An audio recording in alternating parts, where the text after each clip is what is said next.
Bada bing, bada boom. Welcome, welcome, welcome.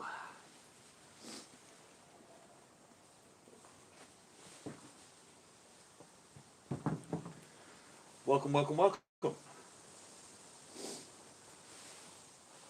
Welcome to my little unannounced live. Gotta let my camera out here. What is up? No effects at sea. I mean, I cracked the end of my camera today.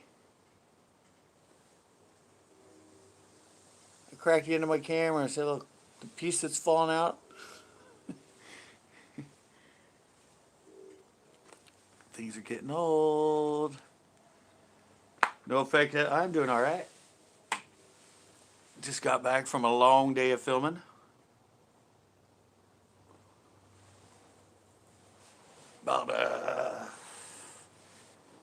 About an 8-hour day and about 6 hours of fishing.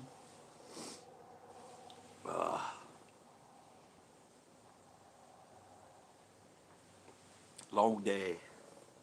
And a hot one. It was like 80.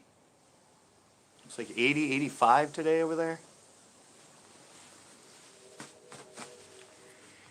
80, 85.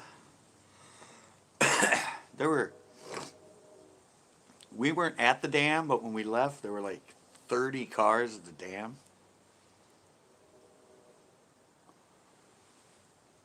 There were like 8 cars in the turnout we were in. 1%. Way to go, Corn. Way to come in at your average there. I'm gonna have to buy you a battery soon. I'm gonna have to buy you a charging battery.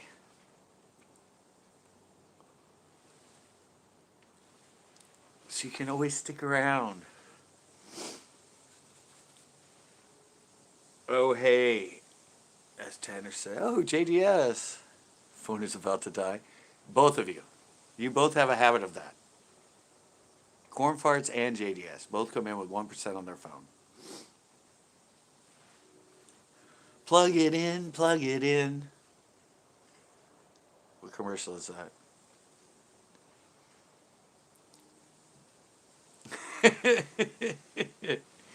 Plug it in, plug it in. Isn't that one of the air freshener things? Plug it in, plug it in. I know. Get with the program. Plug it in, plug it in.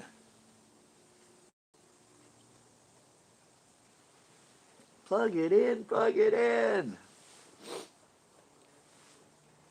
Yeah, I saw Tanner. I don't know, are you still in here, Tanner? Fresh in 60 days.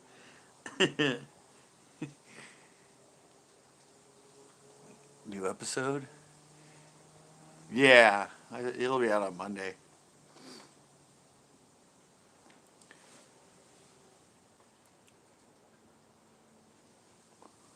Yeah, I'm tired too.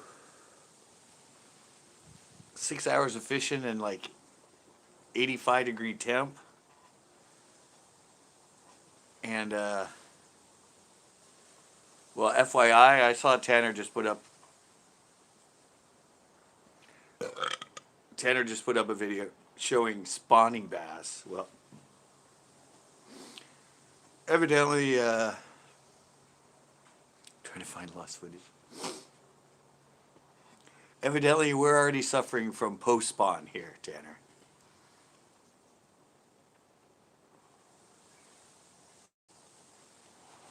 These lakes around here, I think Uvas, went to Uvas. I think, yeah. Pretty sure in the 3 years I've been there, the majority of them are always done by April. So we're in that fun post-spawn funk now.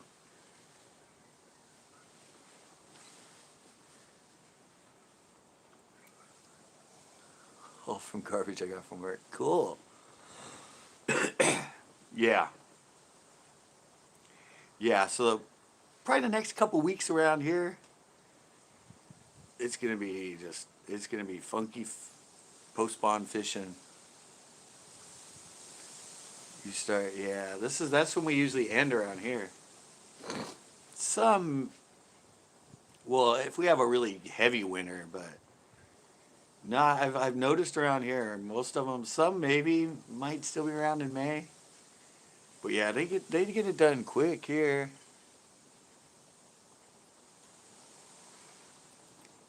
They're usually even we saw Pinot, even Pinot and that. I mean, a lot of them get it done.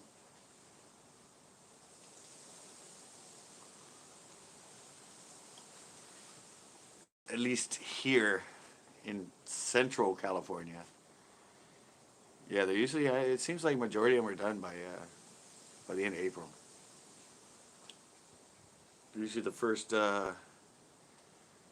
couple weeks of May starts out pretty slow. People don't realize that they're all getting ready and they're like, yeah, the spawn, yay, May, spawn time. And they're like, the spawn is so slow. I'm like, well, it's because it's post spawn. They're already done.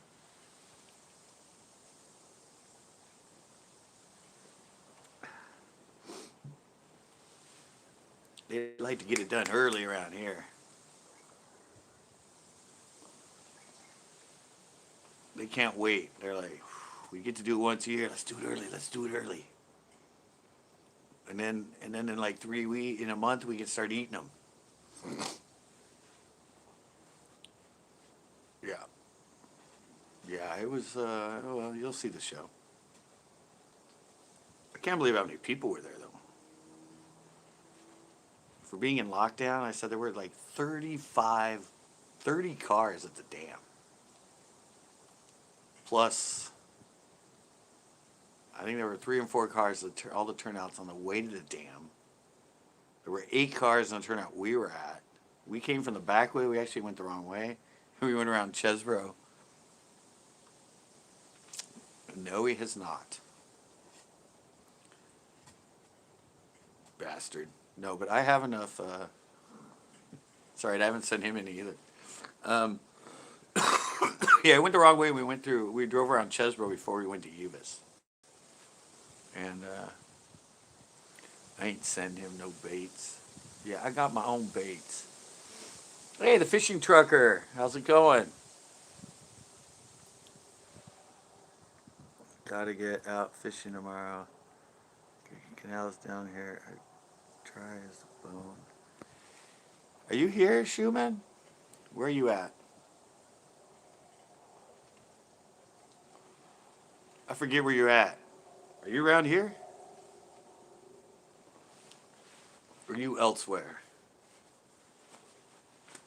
Because this area right now is just... Oh, you're all the way... Oh, you're in Florida.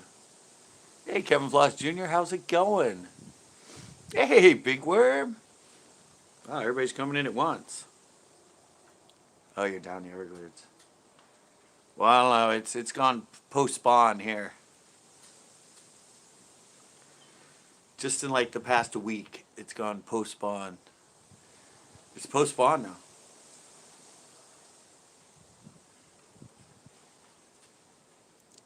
We're fishing for alligators.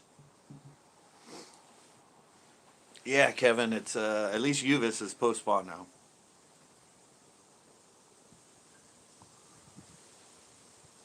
Um, Tito said last week or Monday there were some on beds. Hey, no man's in now. I found the lost footage. Um, yeah, Monday there were some on beds. Water was still kind of that dirty. Yeah, everybody's here now. Not everybody. Jay and Jess haven't come in. Oh, I talked to Chris. Got a hold of me, guys. He's fine. By the way, remember Chris has kind of disappeared. He emailed me. He's fine. He's just been busy, I guess.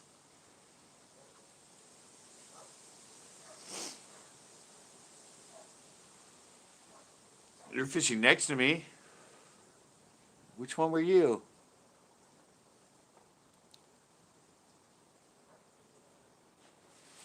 Yeah, Tito just went to work. He just dropped me off. I was fishing next to you today. Were you? When? Where? Huh? I'm confused, Kevin. Who were you? Everybody's pretty much still. Oh, Hog Holler's in here now. Where were you, Kevin? You didn't say hi. There was only 2 people that were bass fishing. Well, there were 4 people that were bass fishing throughout the day. I don't know which one you were.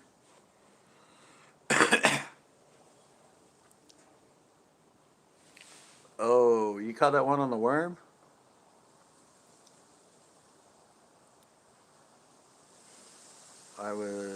Yeah. You had oh, that was you? You caught it on a live worm, didn't you? I'm assuming. The one you caught on the bobber? Was that a live worm?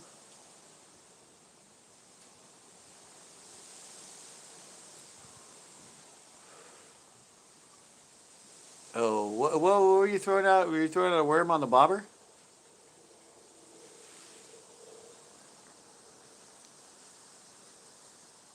Oh, okay. Didn't it get off though? Didn't it get off right in front of you? I have it. I have it on film. I have you catching it. But I thought it dropped off right at the shore. Yeah, that was you with the man bun. Well, I'll have to keep that part. I'll have to keep that part in the video where I'm talking about you. Then. No, just kidding.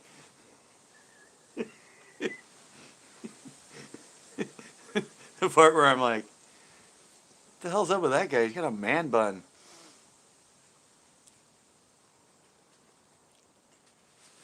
Got yourself a Civil War button today. Okay, you got off. Yeah. I didn't. I didn't think I saw you pick it up. Can't miss a man bun. Yeah, he did have a man bun. Yeah, that was the only one though. That was like right when you got there, right?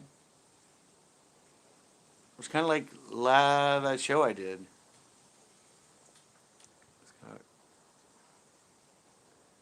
Did you? Nice. Oh, they're doing better. Well, they're Florida's in there, so probably later. Yeah, Uvas is post spawn.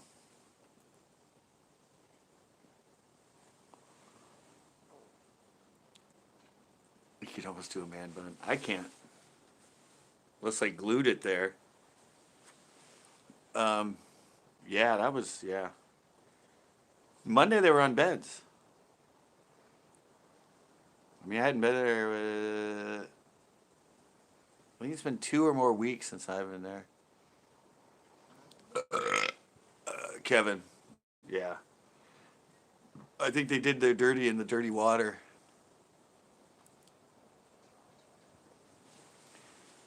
Yeah, it was tough. It wasn't the usual. It wasn't like Uvas was when I filmed last time there.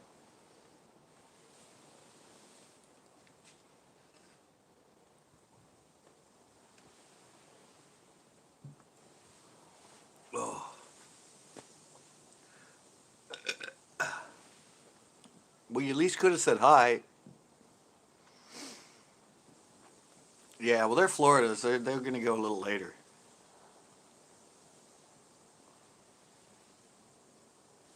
Yeah, we got to remember they only spend like what, like a week or less on the bed. So, and these lakes they're so small. They spawn pretty much all at the same time. It's not like those bigger lakes where you can find some will spawn and the other end of the lake some aren't. And they pretty much go all at once here. So when we get to post spawn, it's a huge crash. It's like They all come in and do it, and then it's just tough for like 2 weeks.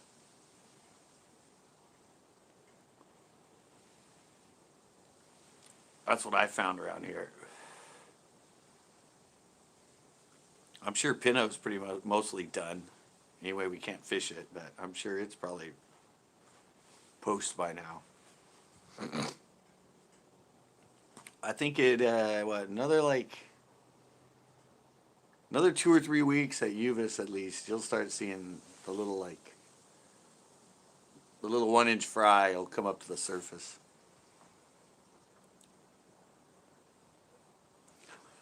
I know, I heard that. Something about, yeah.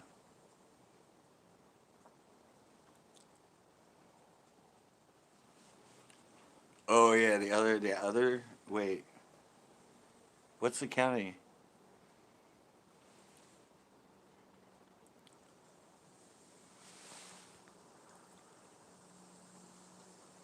How do I do the CCB emoji? Oh, if you're a member, if you join, it's the member thing. The one like Noah has, the banner. Yeah, I'll call it that. If you join, become a member of CCB, that's the banner.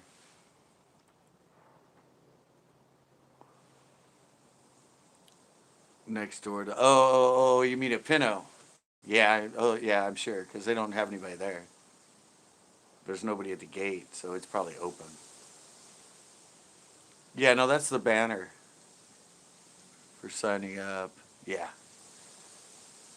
I can do custom emojis. I just haven't made any yet. Oh, you're talking. Okay, you're talking there. It costs 299 cents. Yes, it's 2.99. It's 2.99. I already have one video on there. Couple of it's like you get videos I don't put on my regular YouTube channel. I'm gonna have like custom baits I do through that, discounts for merch and stuff, or bigger discounts than that. All that's gonna go to the membership side. I just got activated to do it like last week.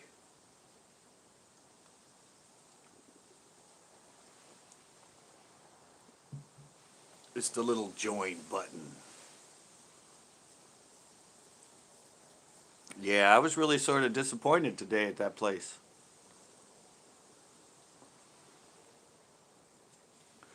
I was done disappointed today, Kevin.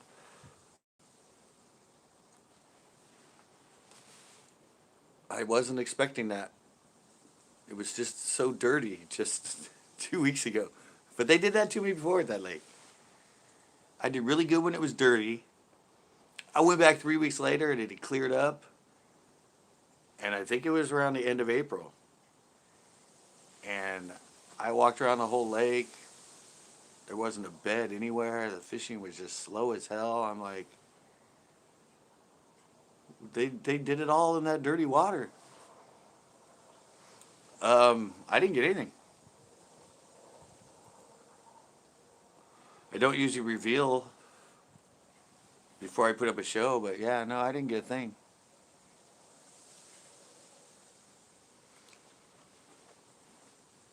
There's two. There's an intro video and another video, and there's a behind the scenes with Chris. It's the stuff I had on the Patreon. Crystal clear, yeah. No, I just think it's going to be probably the next couple weeks, at least at Uvas, is probably going to be funky. And that water was iced tea. I'd never ever do good in that color water. I don't know if you noticed that, Kevin, but the water was that like dark iced tea color. I'd never do good in these lakes.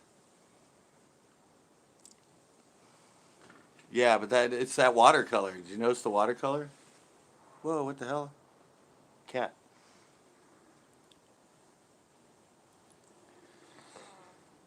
Yeah, there's one on there. There's a behind the scene with Chris on there. Plus, there's a little bit longer intro video. There's the intro video you get when you sign up, and then there's another one, which is kind of a tutorial. Whoa, did you guys hear that? Freaking raccoons fighting. I don't know. I want to get back there and catch some of those spots. Yeah, see? You'll see. I mean, my video anyway, it wasn't like a great day. There's a lot of educational stuff as far as what my knowledge and that water and that stuff show us. No, they're over on the other side of the fence. You heard that? Yeah, there were two of them fighting. And right when I sat down before we went live, one went by me.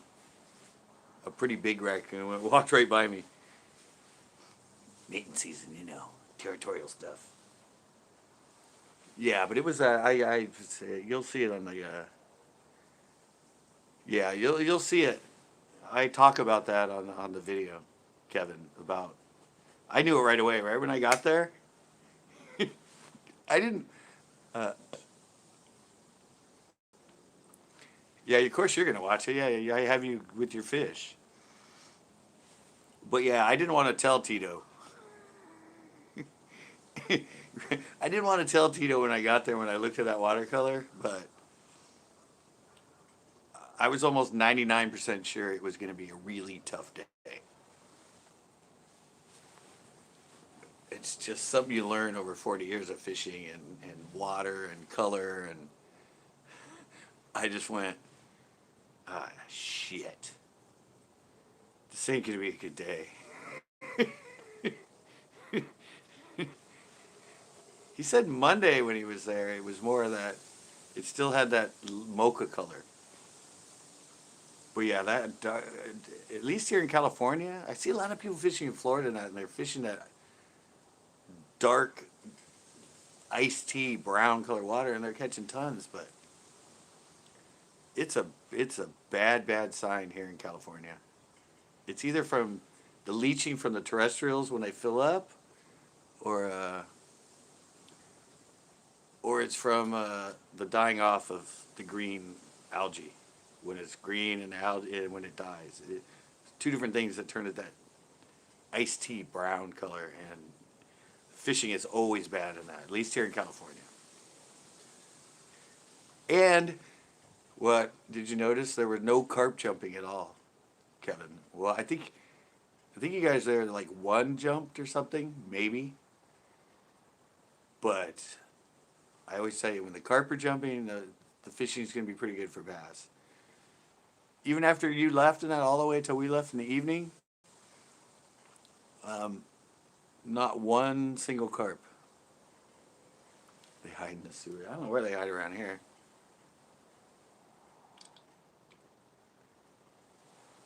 I know this though, those raccoons, when they fight, oh my God. They are so demonic sounding. I mean, it sounds like some alien from a movie. That's when they scared the hell out. You didn't used to be scared of them, but when I heard them do that, no man, throwing in the links. Yeah, but when I did my show 2 weeks ago, there was a carp jumping every 10 minutes. And Tito said on Monday when he was there, the carp were jumping a lot. Yeah, that's a key, guys. I've told people this forever, but yeah, when the carp don't jump, for some reason the bass ain't active. It's weird, but it coincides. Some of my best days bass fishing is on days where there were carp jumping every minute or every 30 seconds, and I was just at Pinot or any lake, and yeah, I'm having a great day, and there's always like carp, carp, carp, carp. There is a correlation between it. And today, nothing.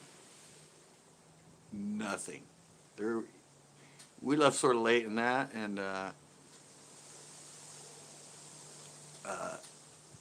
there weren't even any like bluegill or anything else hitting the surface. It was just I said they were on lockdown. Well, these fish are on lockdown. It's not lockjaw anymore. They're on lockdown.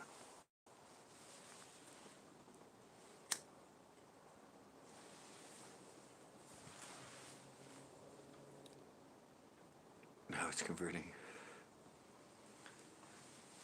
Yeah, I've never ever fished for carp. I'm gonna have to try that sometime.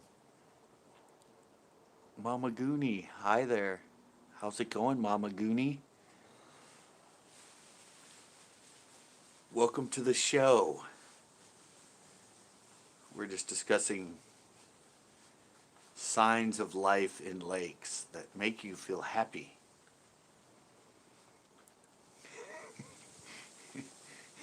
And signs in lakes that make you feel like you should not have gone fishing that day.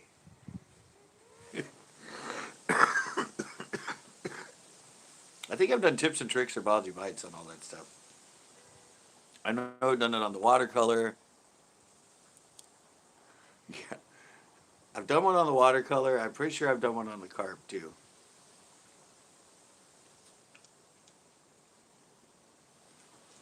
Yeah, usually that brown color water, usually that means less oxygen.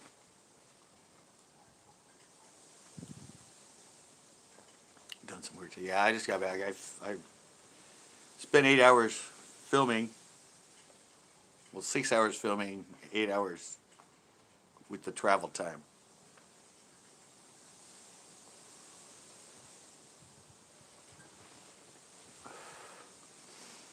Yeah, it's always a I don't know. That's why I said I always film because there's always something to teach. Or there's some educational purpose behind the process. Either if you whack them like crazy, Carolina bass hunter, what is up? If you're whacking them like crazy, or um,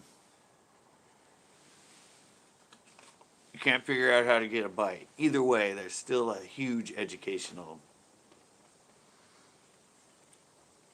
with me at least, thing going on with it. So it sucks when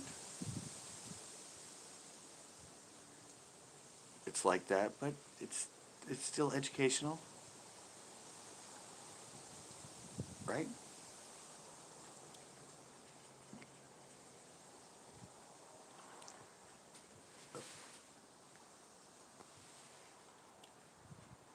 You caught fish on Instagram? Or you caught fish and put them on Instagram? Sound like you caught fish on Instagram.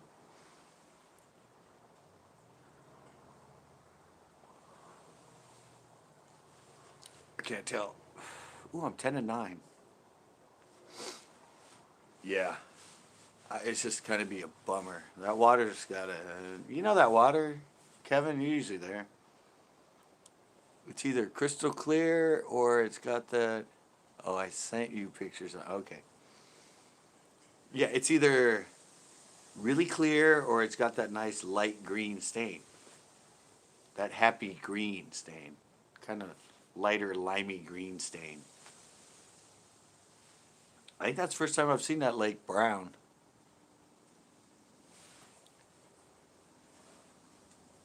No, I don't. I still don't have a fish spraying account.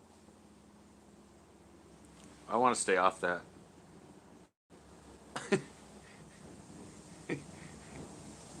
I do my videos. Everybody knows where I fish.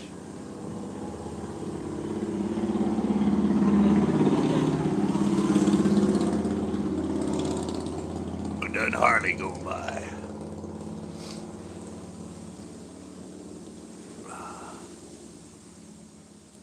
Why? I don't know. I don't like. I don't know.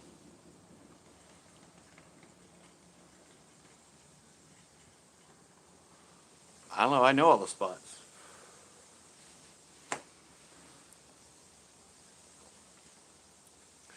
It just sits in a folder.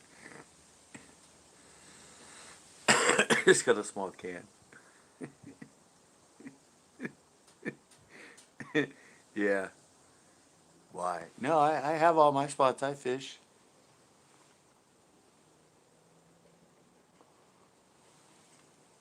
And I've seen a lot of fake ones around here on Fish Brain.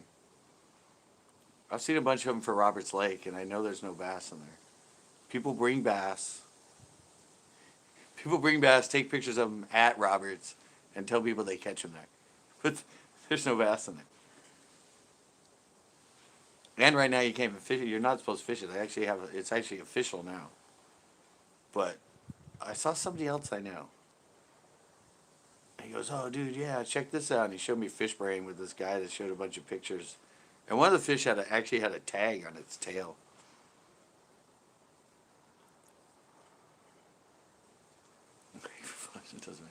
And a lot of people, they fake stuff on there. They catch fish one place and then they take them and take pictures of them somewhere else and say they caught them there. Just to try to lead people, off the trail. As I know for a fact, I spent a lot of time at Roberts fishing, and they ain't none in there. And yeah, but I saw the tag on its tail, and I'm like, "Man, that's like a study tag, like." And he showed him these big bass, and I'm all, Zeke's in the house. Look, Hog Holler, Zeke has another one of those banners. He was asking how you got the CCB banner. Yankee was.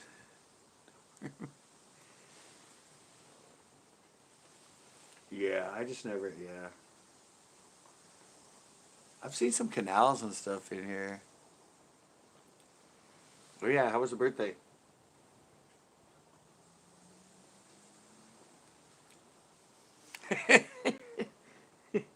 I'm not. I'm just saying there's another banner. Oh, that's right. How'd the shower go there, Zeke? I forgot about that. The birthday shower. Kind of like a baby shower, but before the baby. It's it's a pre-baby shower. It's a birthday shower. Not enough room in the shower.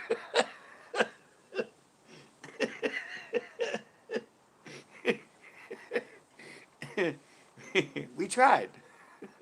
There's just not enough room.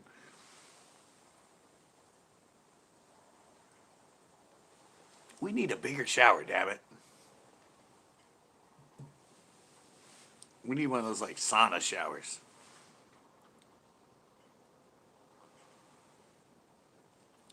With a bench.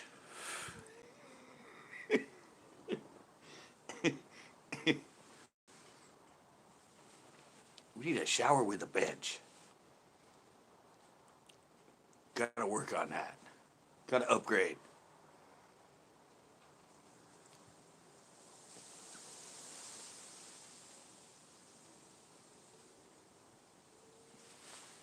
And I didn't even try.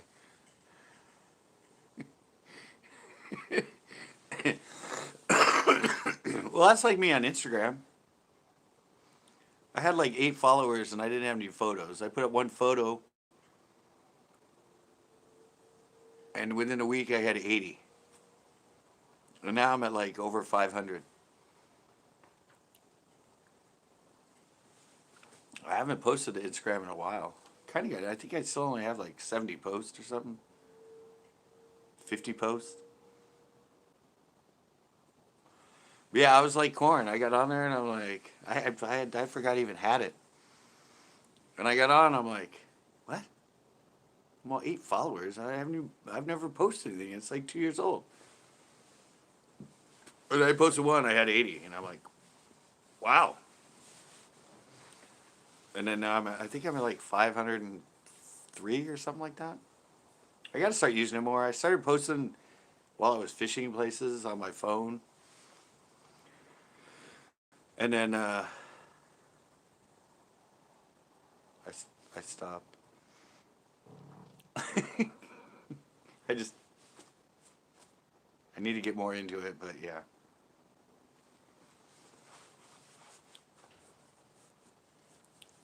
I went to Uvas. Kevin was there. He didn't say hi, but he's gonna be in the video because I have him when he caught his fish. He has a man bun, sexy man bun.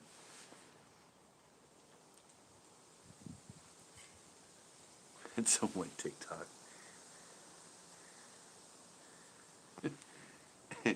Yeah, I started putting some. I started putting the human fishing on TikTok, and they're like, "Yeah." Captain Clueless! Hey, look, hog hauler, another guy with one of those things. No pressure, no pressure.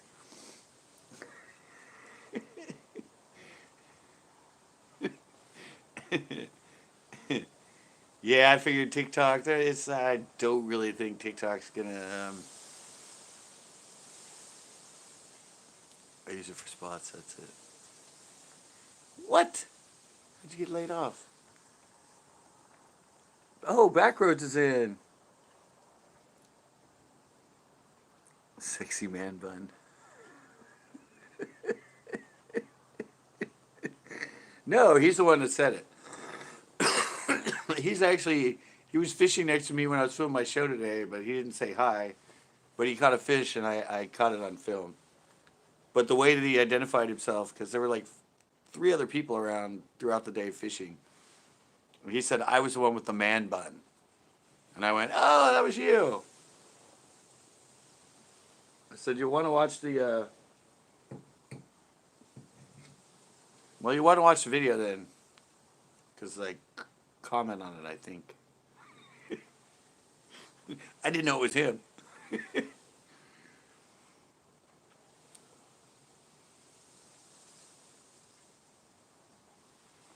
Yeah, that's why I said I don't think TikTok's going to help me. It was just kind of fun to put the scare ones up there. I think the second one I put up had like 1,000 views.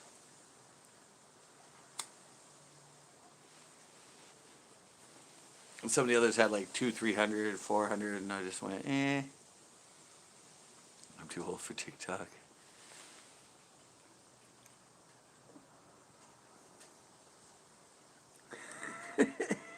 Exactly.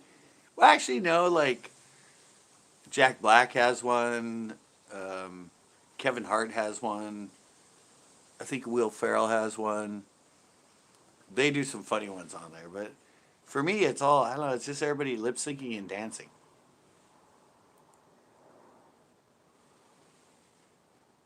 Or at least all the ones they promote to me, famous people don't count. Exactly.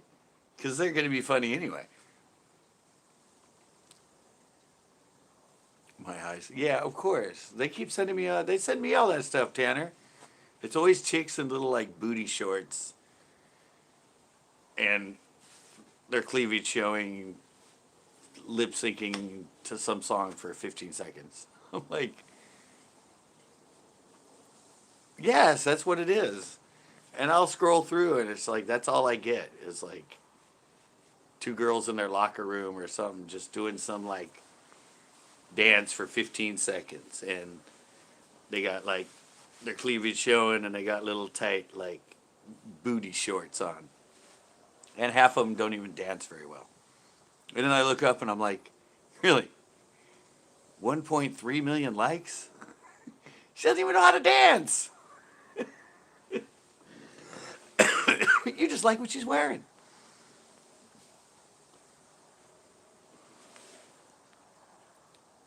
The kids have TikTok. Exactly. What 15-year-olds should be doing. Exactly.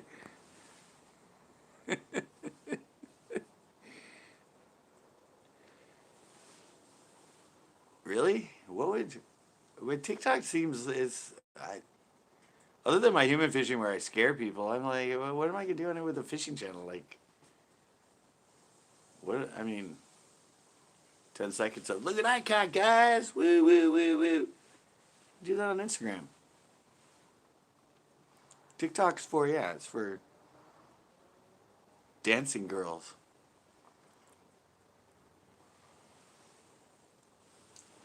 It's for dancing girls in booty shorts.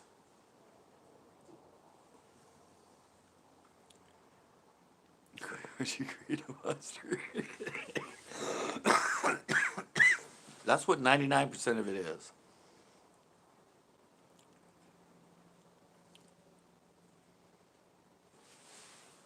It's probably post-spawn right now too, Zeke. I mean, even for that's why DRW. I watched his show. It's probably it's going into post-spawn, which means it's gonna be slow. God mobile.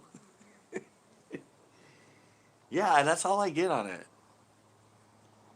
Call of Duty.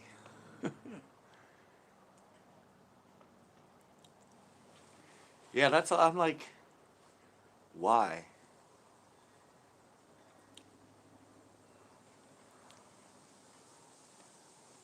Yes, Call of Duty. No, but I said when mine, like when it pops up or I scroll over, I don't know. I just keep scrolling and it's all just the same, like girls dancing and lip syncing. Yeah, I only play the old school ones. Corn's been trying to get me to get like Fortnite and all that on my phone forever. Yeah, I'm not into it. I just, I play Asteroids and Space Invaders and Doom. Very rarely on my computer. That's about it.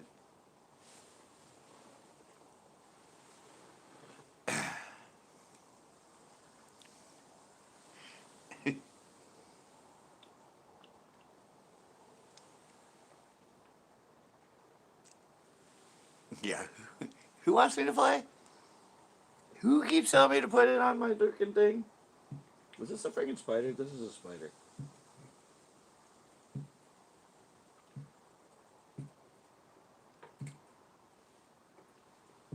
Some spider that keeps moving. Did I kill him?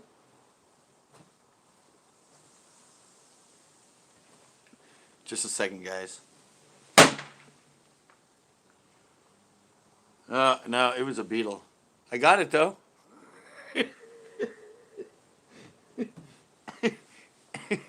kept thinking it was a spider. And it kept moving.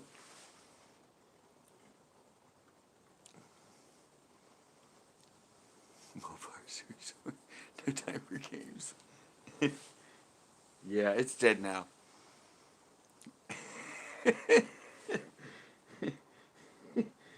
No, I kept like kind of hitting it, but I thought it was a spider, but it was a beetle. Dead now though. Off to work, bummer day. Today. That's Tito, guys. We fished today. FYI. But it's post spawn. FYI.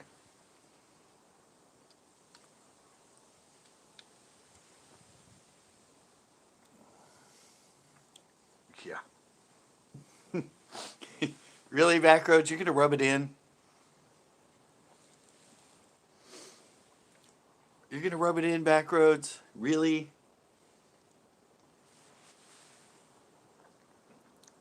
Wife, 3 dogs, and YouTube. No time for games. Yeah, exactly. Yeah, I checked my Backroads. I checked for the last 28 days. My analytics. Last 28 days, I'm minus 1 subscriber. And then you know what it says underneath that? Usual for this time period. 35 to 55 subscribers. In the last 28 days, I'm minus 1.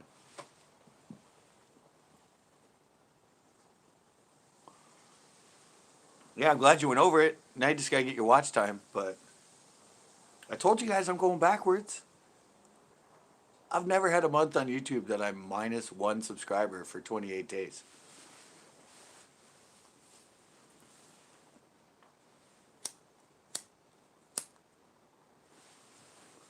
So, if this keeps up,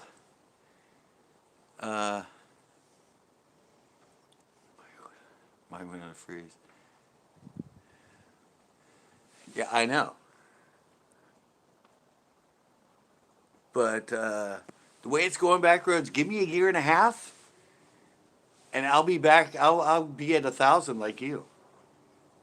I was almost at 3,000. I'm gonna match you in like a year and a half if it keeps going this way. I'm gonna be down to 1,000 subscribers.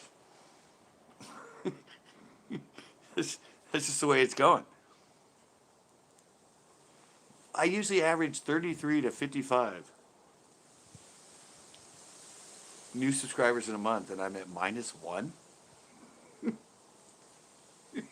What? How does that happen?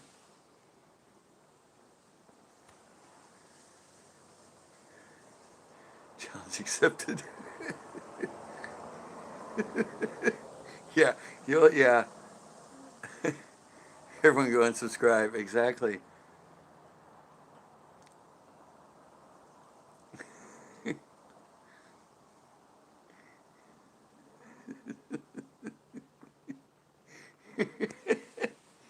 Yeah, I couldn't believe that. I don't know. It did actually did like a couple months. It was like 3 months ago. It said I had 3 subscribers for the whole month, and I was like, why am I suddenly going backwards? Oh, I hear another raccoon. I gotta stop having ideas. Hope I don't get attacked by a freaking raccoon while I'm here. Yeah, they're loaded. Of course they're loaded. They got it all locked up. Jackbacks! I see now. I'm 17 people in here, guys. I'm doing good for a random Saturday night.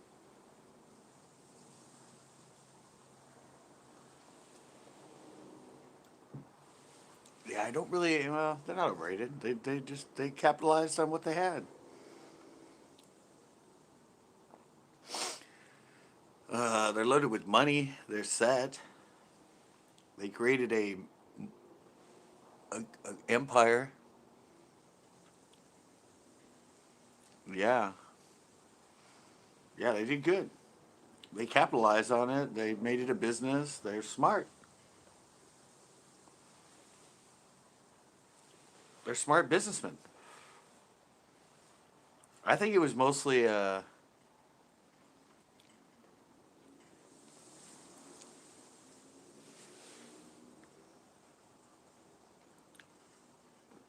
Blippy guy. Holy fuck.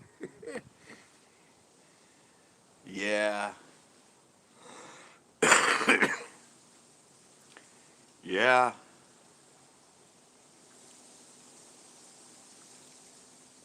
Exactly, backroads. I think it's all blip. Um, I'm pretty sure it's Rob. I'm pretty sure Lunkers TV is the was the original orchestrator of the whole thing.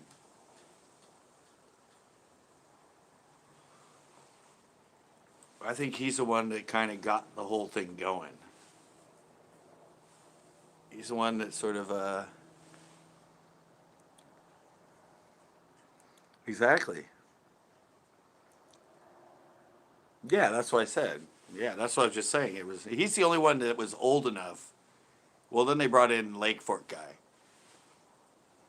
But yeah, it wasn't. It definitely wasn't Flair or John or Perrick or even One Rod. It was yeah. It was Lunkers was the one I think that had the business mind and the business set. He's the one that created the whole thing. He's old now. He's like 30, 32 or something. But yeah, I think he spearheaded it, like you said, Captain. Yeah, he was the one that got the whole thing going.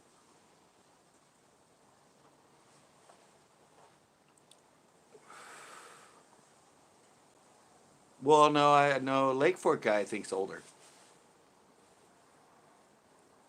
but he came in later. Remember, it was Lunkers that spearheaded it all. I think He's the brains behind it.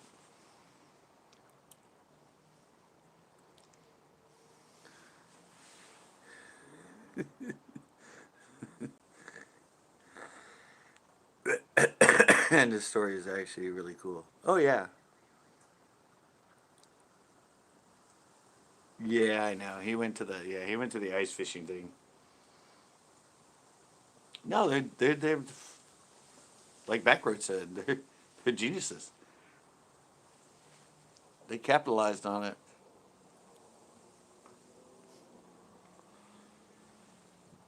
He saw the opportunity, got them all together, and they went from there. He's a skinny guy. I haven't seen him. I watched Mr. Beast. I know. Well, it's the same thing. It's the history of anything. Either music, acting, YouTube videos, whatever. They love to support you on the way up, and then suddenly when you get big, everybody loves to try and tear them down. It's yeah. They love to do that. They love to build you up, but they really love to try and tear you down. Yeah, but they're the reason that now everybody and their mother has a freaking fishing channel on YouTube.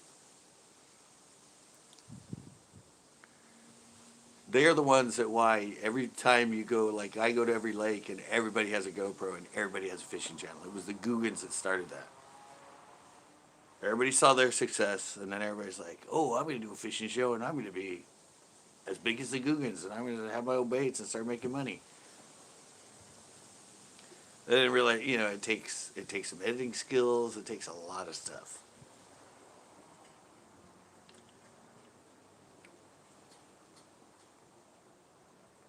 They're wantrepreneurs. What? Wantrepreneurs. Wantrepreneurs. Okay.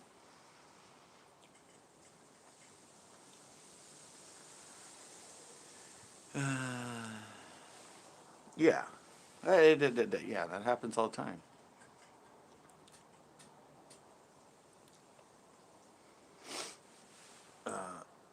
Entrepreneurs.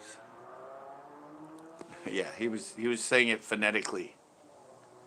Um, well, John B. Remember John B. John B. Kind of well, it was done. I mean, it was done back in the day of TV.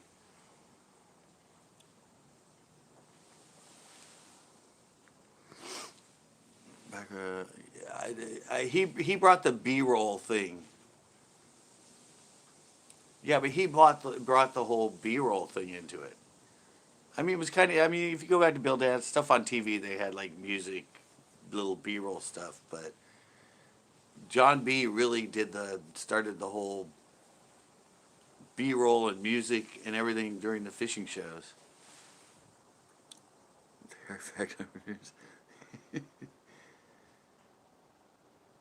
Yeah, they are.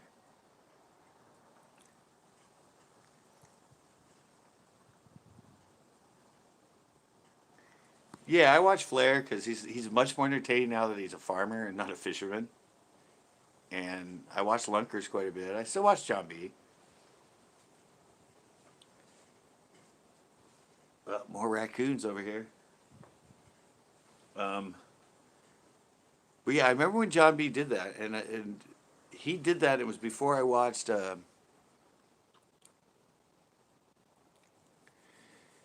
Yeah, but see, I watched him. I saw the video where he said, "Oh, I'm going to change fishing videos and this and that," and he introduced that quicker editing and the B-roll and all that. And I'm like, wow, that's amazing. I like that. I'm like, and then I started watching YouTube bloggers like Casey Nasdaq and a lot of these people, and I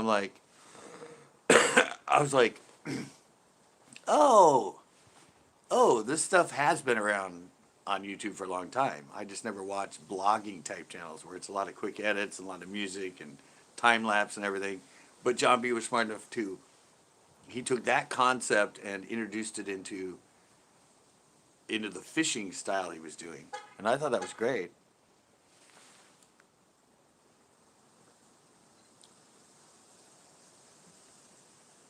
Yeah. Yeah, but I'm like, oh, this is where he got it from.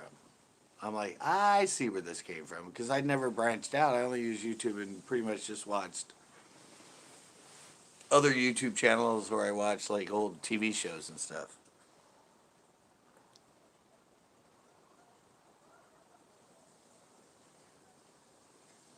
Nice.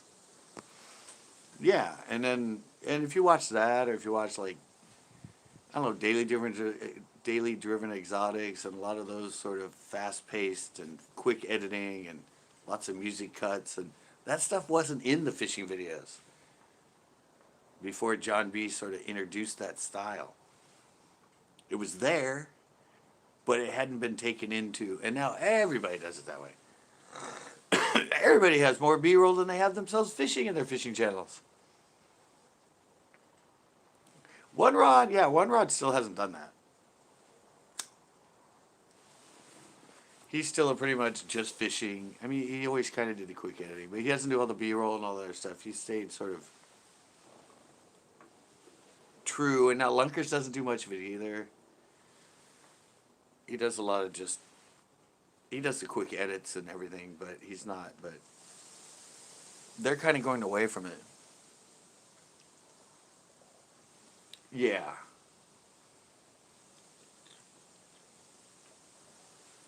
You're right, Captain. Unfortunately, now a lot of the fishing shows are about, you don't learn much, it's just entertainment. They want all that music in there, and they want all that music in there, and they want the quick edits, and they want them, getting kicked out of places and stuff like that. Yeah. But yeah, it's just, I don't know. It's meshing itself out now. And if you guys have noticed, a lot of the I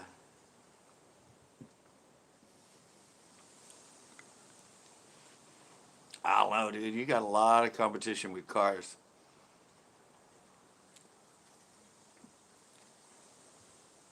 Your B-roll's doing pretty good. I told you that, Tanner. Your B-roll's actually pretty good. You gotta shorten. You gotta give the flow the rest of it. You gotta get the rest of its flow down.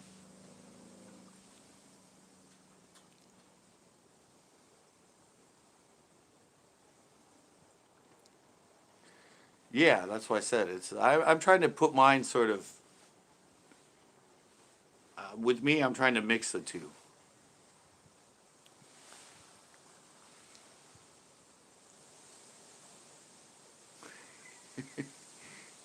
That's what I'm trying to do with mine. I started adding a little bit of a B-roll, but I'm still trying to be more educational with it.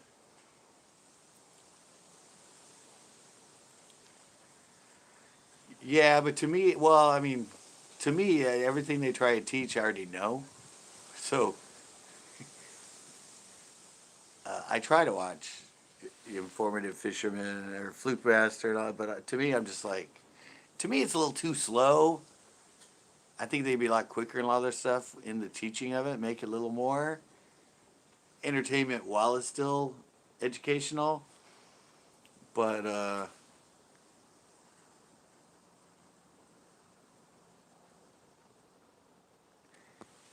yeah, but yeah, that's why. And I said a lot of that stuff. I mean, to me, I know that stuff.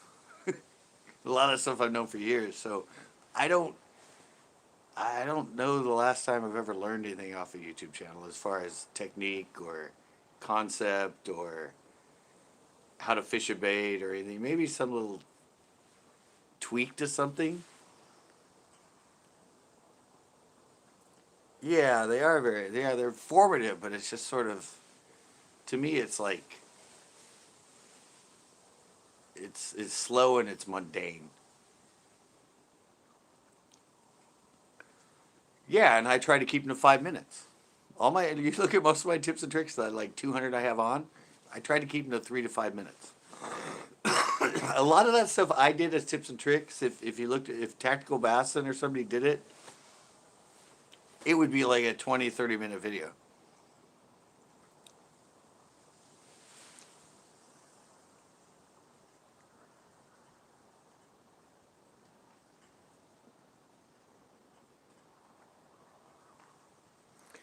Uh, yeah. No, I mean, yeah.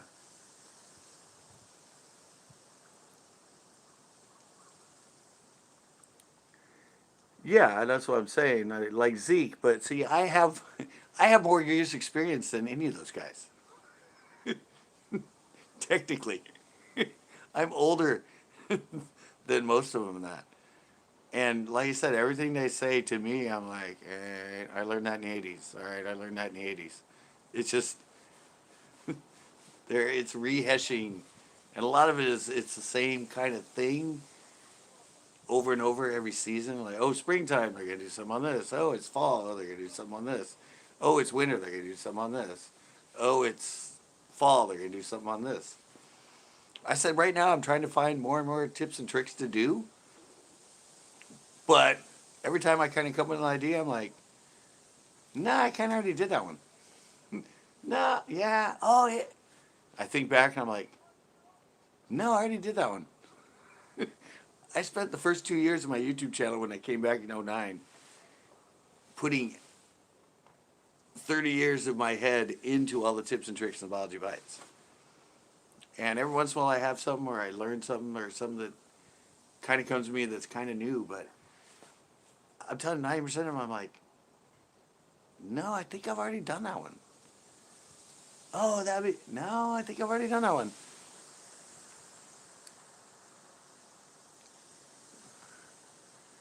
Making fun of you. Your hair was trick.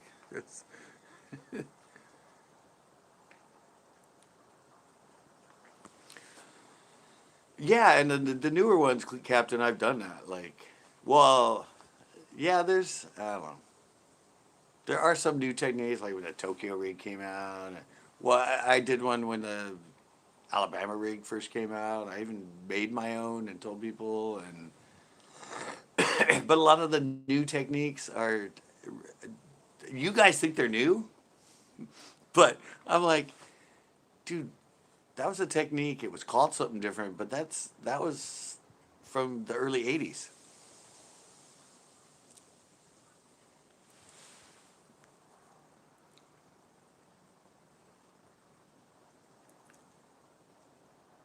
Yeah, I know, but for me, I'm like, I don't know. I'd rather reference you to. I'd rather reference you to the original one. I mean, I could do a video and say, hey, here's a video I did a long time ago. Go check it out.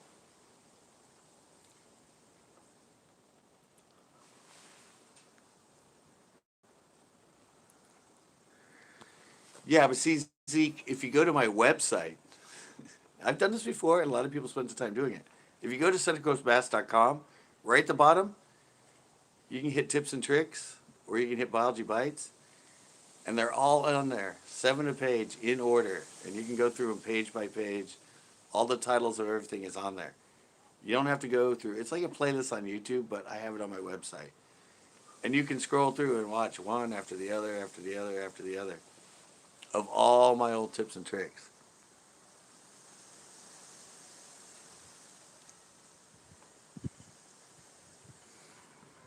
You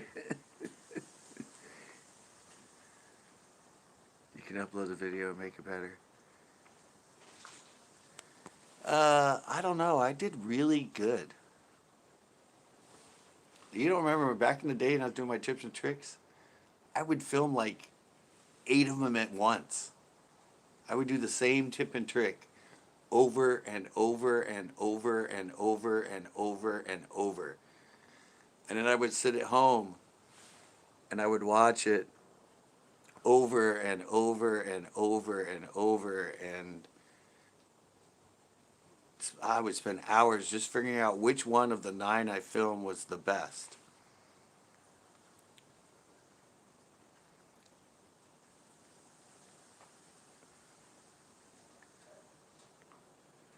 Yeah. Yeah, and at that point they're getting misinformation. Yeah, I said, I don't know, that's just not me.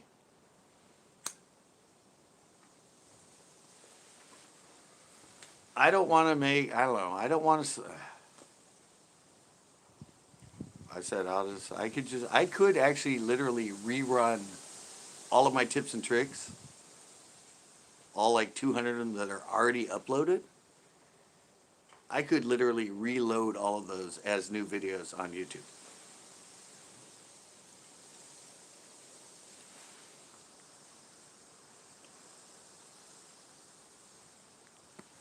I could just upload them all, but um,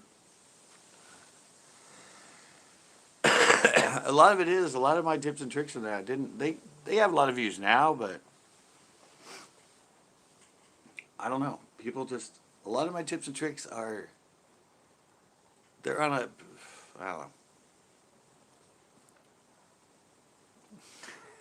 know. Yeah.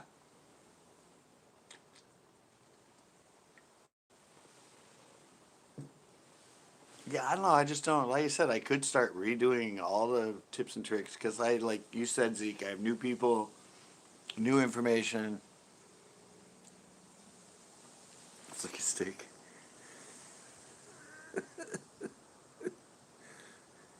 It was never sweet.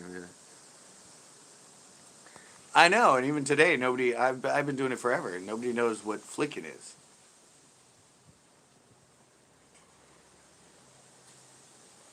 Now it's a weighted wacky, but it's called flicking. When it originally came out in 2010, it was flicking. So yeah, I call it flicking. Everybody else is like, "Oh, what the hell's flicking?" Yeah, flicking was the actual. Now they say weighted wacky. I still know flicking. Yeah, everybody likes reruns, so maybe that goes to me more than what Zeke was saying. Where why in the hell is there a fly out in the middle of the night? Ah! And why the hell is he? Ah! Look at that! What the hell's a fly doing out in the middle of the night, guys? See that? why? Why is there a fly in the middle of the night? And why is he attacking me? Same cat.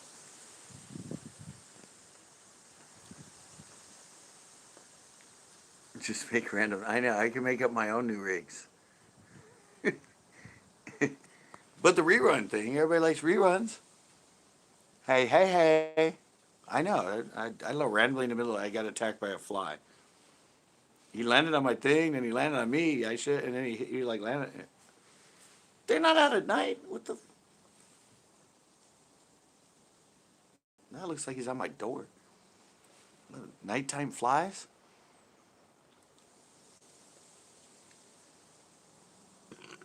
Yeah. See, I don't like to do that stuff.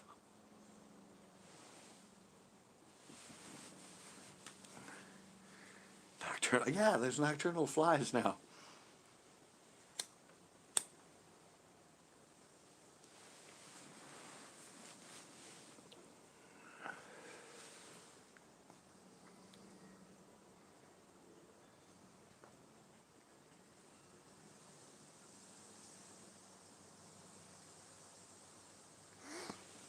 Yeah. Yeah, I know. That's like tags in the videos and stuff.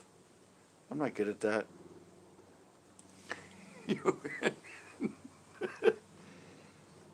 Yeah, there's a lot of things, Zeke, that I could do. Like the suggested video or the tags or say, oh, I have a tips and tricks on that. It's in the link.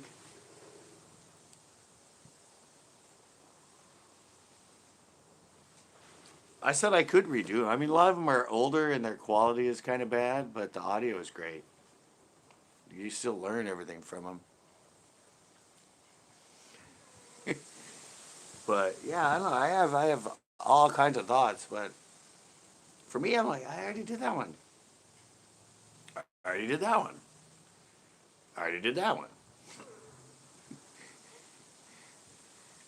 And the funny thing is, I see I've done it to a lot. Actually, I've done it to a lot of like informative fishermen or tactical bassin or bass geek. Some of those people, they'll do a tips and tricks on something, and I'm like, dude, great advice.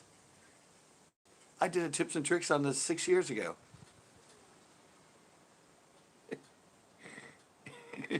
I'm like, they're like, what? I'm like, yeah.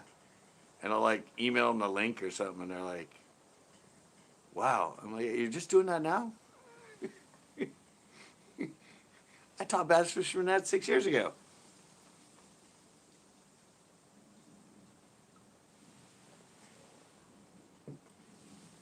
I like a lot of the fingers on the line, how to hold your rod, all that other stuff. I switched to half cap. No, I understand what you're saying to me, Zeke, and yeah, but I want to do more newer videos and stuff. I'd rather just do actual fishing videos and get a better at educating you while I'm doing that, and sort of mix in the educational part while I'm doing it, than go back and rehash like stuff that I've already done.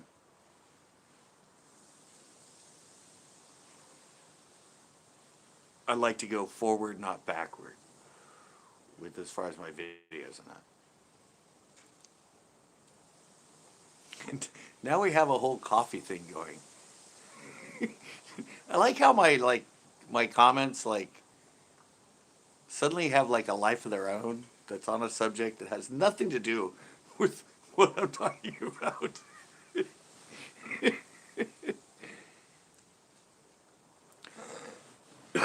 But yeah, I'm trying to get my videos like better.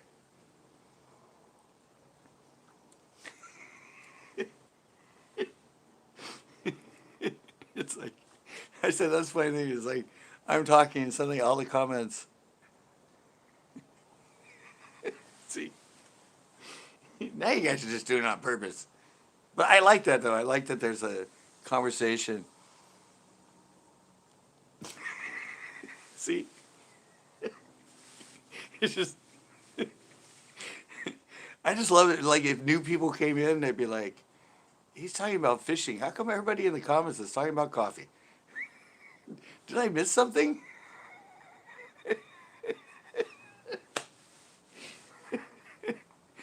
I'm confused. I haven't heard him mention coffee at all. But everybody in the comments is talking about coffee. I don't even drink coffee.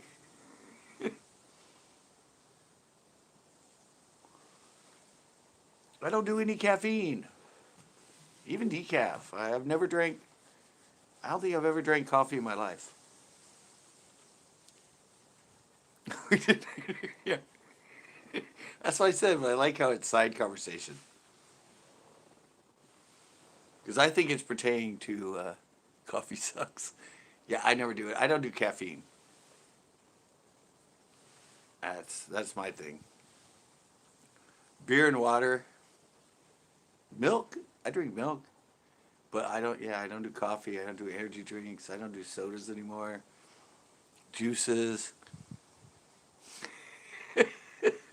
Yeah, you're gonna have a lot of haters with that one, hog collar.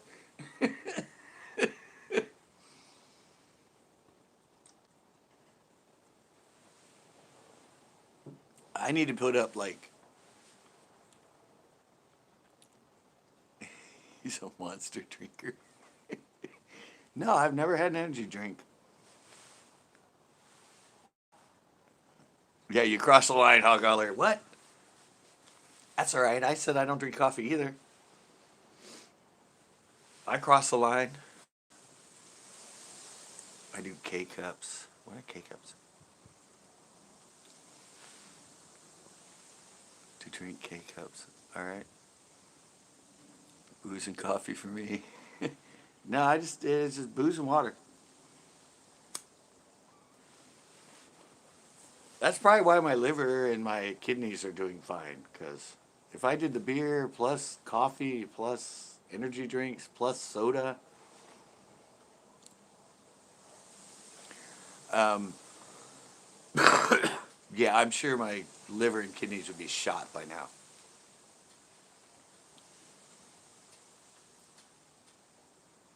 Unless I kill in the morning. I don't know. Yeah, I just don't do that. Never ever.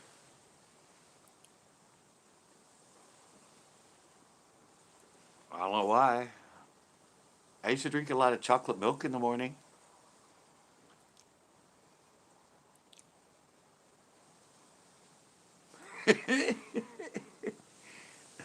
Yeah, no, see, I was a chocolate milk guy. When I used to work at Cal Poly, um, I worked in the food service at Cal Poly. Yeah. Yeah, no, I would go in, I would drink like 120 ounces of chocolate milk during my shift. Big 20-ounce cups. And I would just, a little bit hungover because I was in college. Oh, man. And I would do like half, because we had like regular chocolate milk left at 2%. It was like whole milk chocolate. I would do half like non-fat and then half, and oh my God.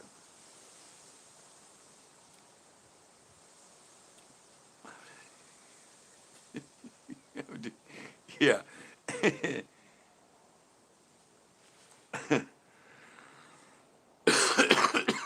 Yeah, yeah, but I would, yeah, oh God, I loved working there. I mean, because you'd come in hungover and you'd be a little bit dehydrated. And I grew up drinking milk. That's all we had. We didn't have soda stuff when I was little. It was milk. And oh my God, I was in hog heaven, man. I would just like, oh, so good. Half non-fat, half full chocolate milk. Oh, I miss that. Now I can't have chocolate because evidently chocolate is not a trigger for my migraine. So I haven't had chocolate in 3 years.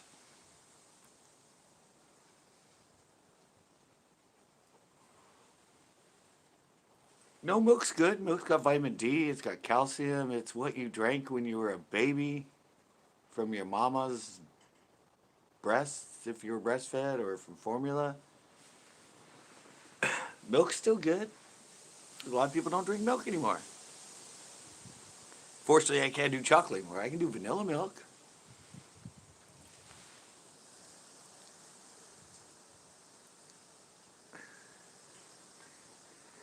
Wait, what? Wait, what? Everything's bad for you except water. I'm not a fat cow. We are the only mammals. Well, no, no, no. There are actually done things with dogs and other animals that are lactating that they can adopt and have another mammal, and the mammal drinks their milk. It's not intentional. They won't go around trying to drink milk off another mammal, but they can drink other mammals' milk. Yes, see? Cornfarce knows. No, they'll have a dog, and if you have the cat, and the cat's mom, and you find it, and it's not done weaning, and you have a dog that's lactating and has puppies, yeah, a cat can drink the milk. Can't do this stupid songs. Yeah, they can feed them other. It's not intentional,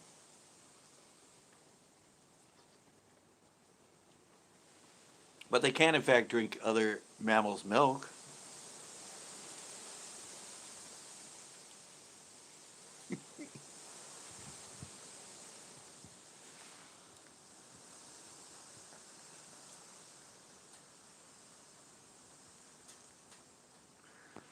No, it's not natural normal. It's just good.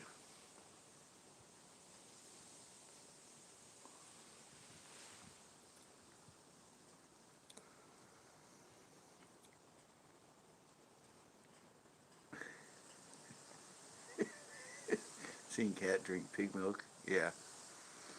I heard it tastes like, I don't know if you ever watch Friends, but they had a whole episode about breast milk, and everybody tried. I think it was Ross's ex-wife that was a lesbian's breast milk, and they said it tasted like sweet cantaloupe. I don't know if that's true. I've I've never had breast milk, but there are a lot of, yeah. There's a lot of humans that have had. I'll stick to almond milk. No, it's not gross because a lot of people do that. Well, it's good for drinking water. I know. And I said too, I was joking about that with this whole thing on the lockdown. Everybody's buying water. I'm like, do they not know that there's a thing in your house and you can turn the knob up and water comes out?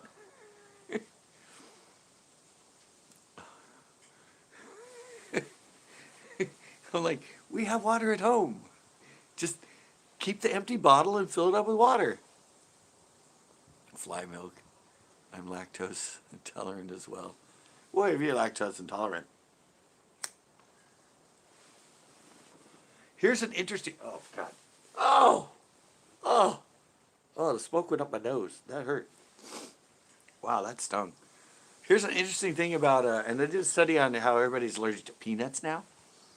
Um, I also, Captain, when I was born, early on, I was lactose intolerant, and after I got off evidently breast milk.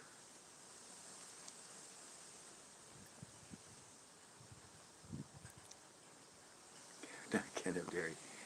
But the first time I had regular milk, I broke out in a rash.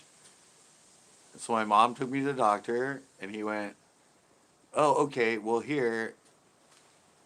And he said, just introduce him to it slowly. And he mixed like water and milk and all that in it. And yeah, now I ended up being fine. No, but if he would have said, "Oh, he's lactose intolerant, don't give him any milk or cheese," when I was little, my body would have not been able to acculate to it and that. So I would have forever been. But if you're little and you give them the milk and they break out, but if you keep giving them to that, the body will build up immunity to it, and then you're fine. Exactly. You guys started with all the damn fish and coffee shit. You guys started with the coffee. Cow's milk by the gallon. All of a sudden in my 20s.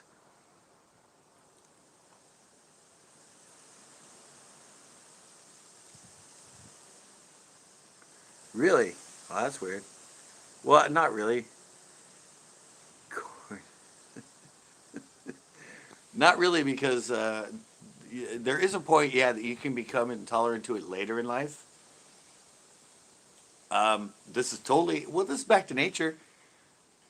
Poison oak. I guess. Yeah, at any time. But I could walk through poison oak. I could carry it around. I used to make fun, and I would grab it and take it up to people and say, "What's this?" Didn't affect me. Didn't break out nothing. I think suddenly in my 30s, I think it was in my 30s, and that all of a sudden, not. I mean, it didn't like, but I had these certain, like on my arm, and then I had these little blisters and stuff, and I'm like, "What the hell's that from?" And that, and I remember I talked to my sister because she's a herbalist and everything. I was like, "Yeah." Suddenly I got these few spots on me there. She goes, "Were you in poison oak?" I'm like, "Well, yeah, but I'm not. It doesn't affect me. It's never affected me." And she goes, "It does now." And I went, "What?" And she went, Well, evidently now you've had it so long, and but for some reason now, yeah, your body's not to it.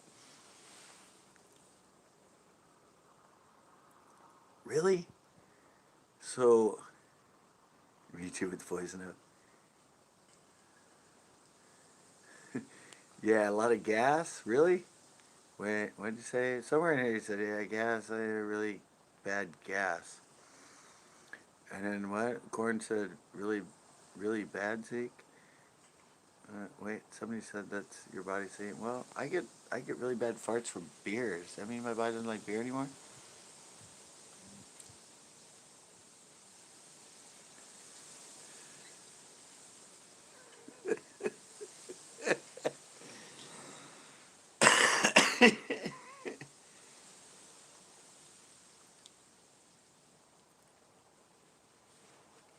Poison oak. No, I wasn't. No, I said that's just like people that get. You can start out with bee stings and get a bunch of bee stings, and it's just a bee sting, and it doesn't. But you can get enough of it that suddenly, if you get another bee sting, you're dead.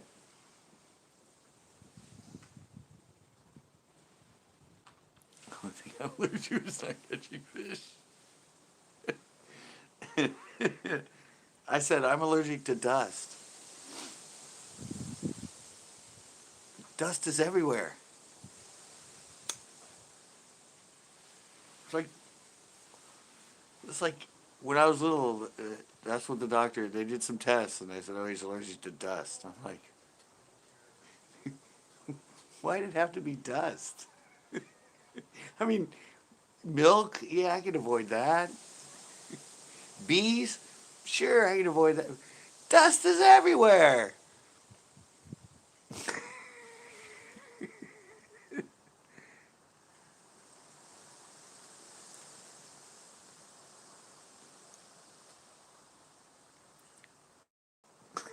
Fulfilled.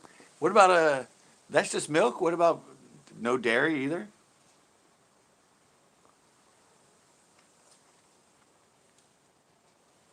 You can't do cheese. I love cheese too, man. I'm a huge cheese fan.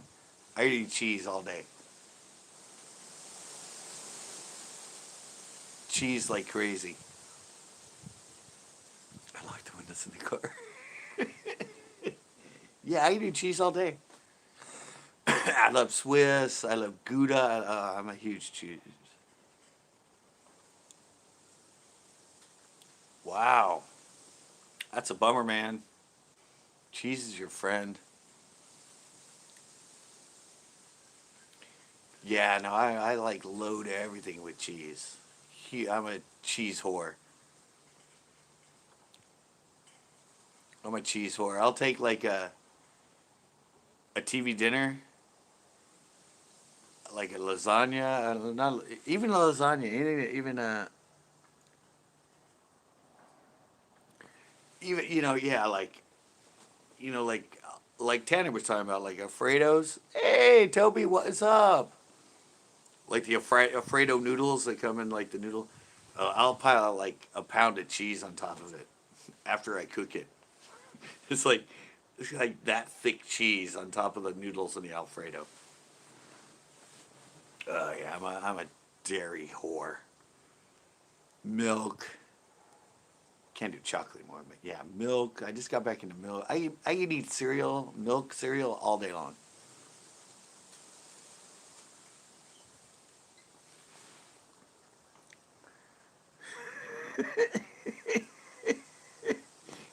Well, there's an old story.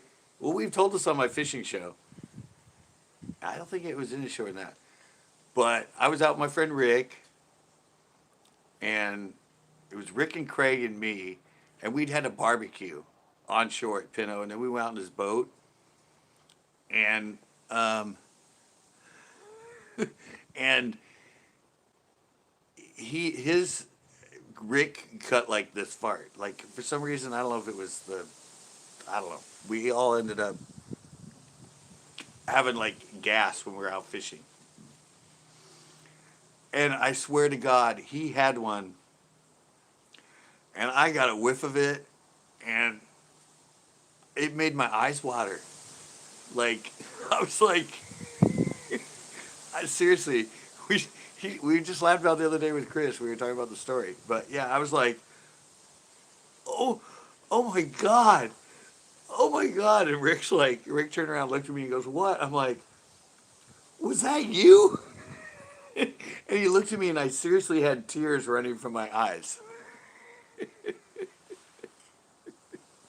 I had ears and tears running. I'm like, "Oh, my eyes are watering, dude. My eyes are watering." And he like started laughing so much, and I'm like, "Oh my god, what was that?" He's told that story like, well, it happened like 6 years ago, but he's retold that story over and over. it's it's always. Remember that time we were in my boat fishing and my fart made your eyes water?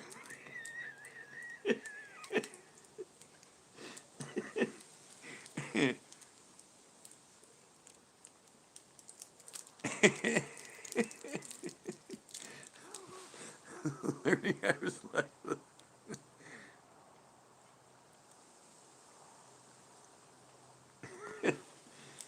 yeah, it was like with me too. I see. I'm a big egg fan. Yeah, a big egg fan. Like egg sandwiches, breakfast sandwiches, eggs in the morning, and you know that has the sulfur in it. So suddenly you get these like. And now we're talking about farts. We went from coffee to milk. Now we're all on the fart subject. But yeah, when you get one of those ones that's like, it's got that hardcore sulfur smell. I mean, yeah, I love milk. Milk and cereal. Oh man.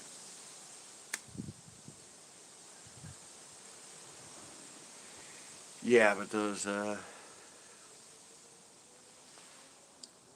Yeah. Well, there's that girl on YouTube. I don't know if she's still around, but her whole channel was farting on farting. She would fart on camera. She would fart on her cat. She would like fart on her dog, and she had like millions of views. And I saw her because she was being interviewed on some TV show about her YouTube channel about her farting and how like hugely successful and how much money she was making just because she made YouTube videos of her farting.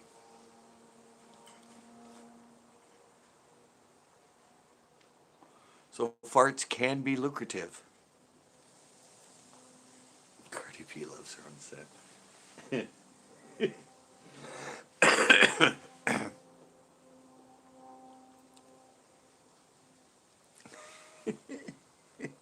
Well, did you guys see? I don't know if you guys saw this, but God, I can't even think of it. Yeah, I know, huh?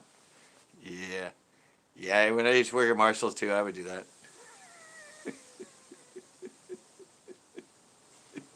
I would do that.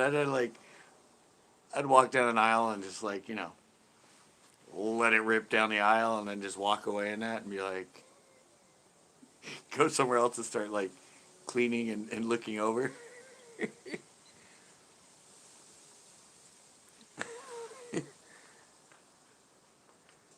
Gwyneth Paltrow. Sorry, I just thought of where I was going. Did you guys see the candle she came out with? Who was that? Oh, City Kid Hunting and Fishing came in. Okay, Santa, that's far.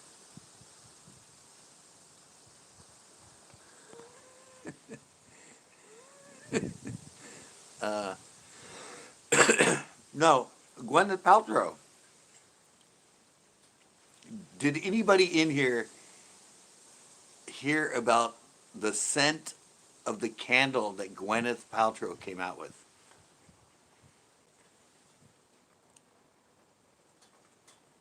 Does anybody know the scented candle that Gwyneth Paltrow came out under her home stuff she sells. I don't want to say it. I want to see if somebody knows it.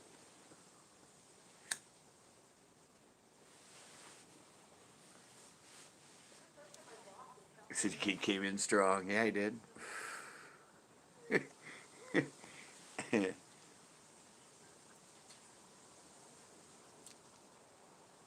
Exactly. No, but does anybody get on topic now? It's a part of her body. It's a part of her body, and it's not like farts. Yeah, it's actually a real thing. And the funny thing is, it's sold out in like 20 minutes. Yes. Tanner had it right.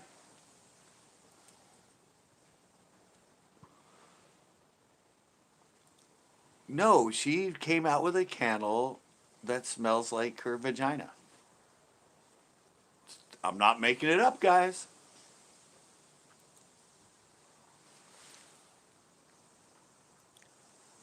That's what she did. It sold out in like 20 minutes. It sold out in 20 minutes. I just got reminded because I saw a thing on it the other day.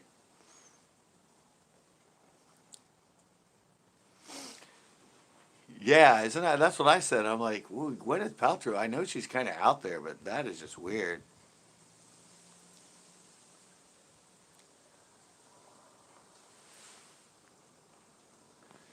Yeah, it was Gwyneth. She came out with one. Yeah. No, I just saw it the other day. It showed up in something. I don't know if it was a YouTube video or something, but it was talking about the new vagina smelling candle from Gwyneth Paltrow. And I'm like, yeah. Came out a while ago.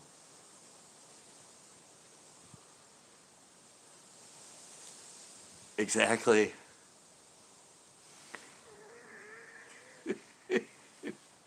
I know. You got to be famous to. Yeah, to be like, you know what? This would be a good candle scent. I just don't know. I don't know. I haven't seen the statistics on male versus female purchases.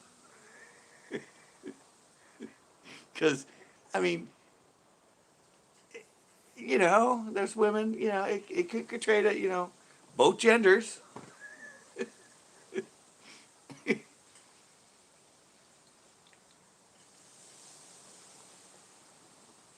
Yeah, but she actually came out with that. That's actually in her.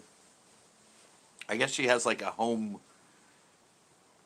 apparel stuff.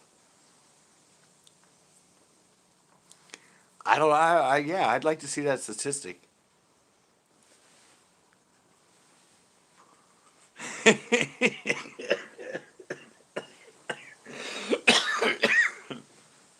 Yeah, Cornbart says gross, but then, well, come to think of it, if it was so and so,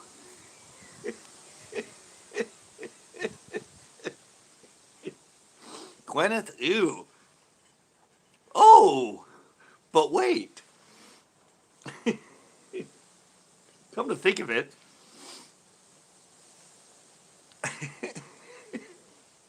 yeah, I don't know what gave her the idea. I didn't. I never read the backstory or where she came up with it.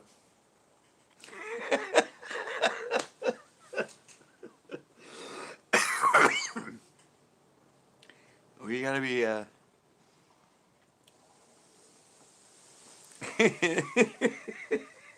Oh, it's gone so much further backwards. Coffee, milk, farts, now body part scented candles. It's another all over the board night. Thank you. Zeke put it in without me having to say it.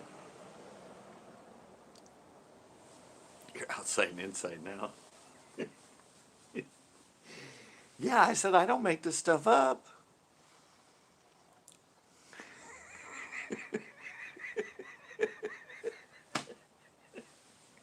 I know. I know. You never know where this thing's going to go, Captain. It's just, I have a lot of, uh, we have a lot of sick, demented people on here, and I love it.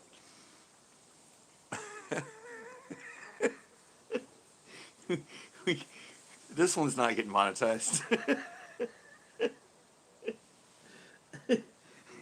Too much third grade humor on this one. YouTube's going to like analyze this and go, oh no.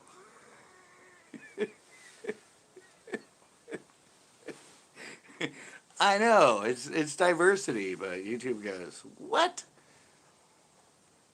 Dumpstered.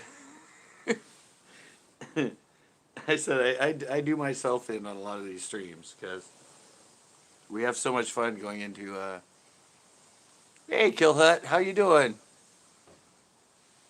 Welcome to the Obscure Live.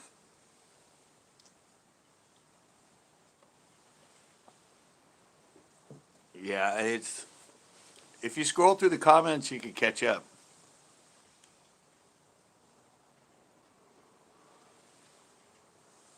Oh.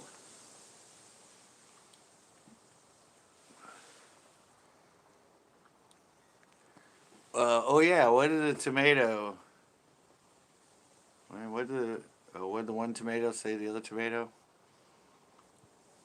You got to catch up. We were talking third grade humor, right?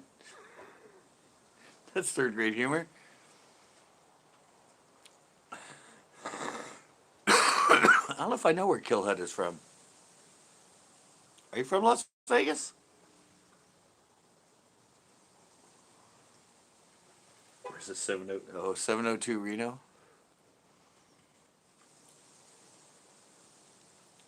Okay, I get it. Vegas fam. Oh, so all right. Is that a TV show? Was that a TV show? 702 Vegas?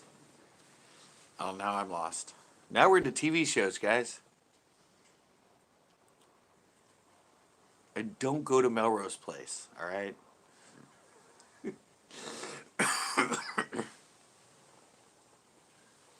I know it kind of ties in with the whole theme of what's been going on, but 702 is the area code, all right? I'm so lost. Well, the good thing is most of the beginning of them start out with fishing, and then and then yeah, we suddenly get lost from there on out. Usually it gets back to fishing at some point, but we go from fishing and then it gets lost and then we go back to fishing towards the end, usually. Did I ever tell you the story when I almost got killed in Vegas?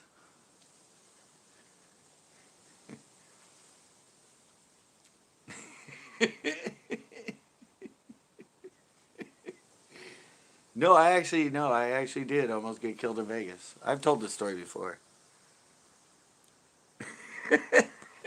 Oh, that's right. We went through, yeah.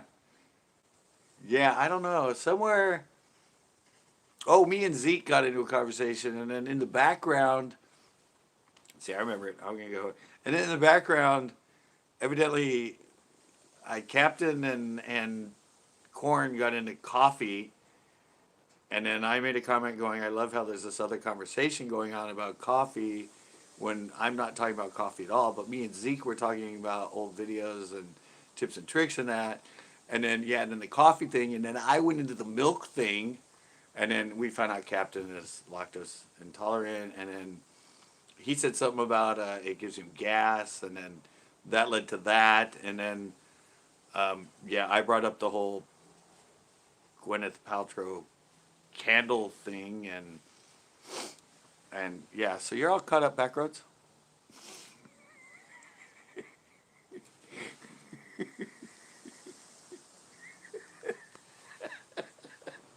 Yeah. See, we almost brought it full circle, Captain, and well, we can't. We're still here now, but now we're talking about Vegas and 702.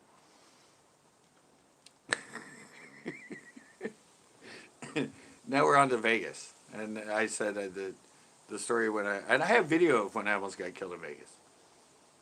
Not of the actual act, but after it happened and the cops were there, I made a video of it because one of my skateboarding videos was. Yeah, because I was in Vegas for a skateboard contest, and we went to an abandoned pool, and some gang members wanted to kill us with a baseball bat, and I escaped narrowly, and we're back. It's just Texas. No, they're only right 50% of the. Is that not right, good? No, they're only 50% right. Back roads. That's that's. They can have a job for 40 years, and they only have to be 50% correct. Gang members. You come back to me. You say, "Yeah, you're back."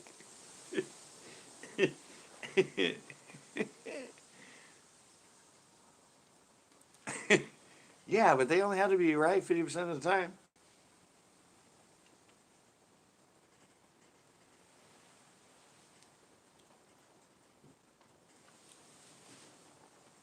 Yeah. Let's just say it's not an exact science.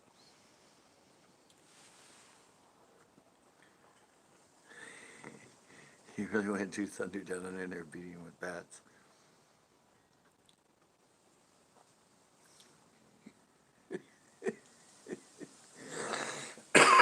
Yeah, just, just blame global warming, backroads. If you want to. My, actually, I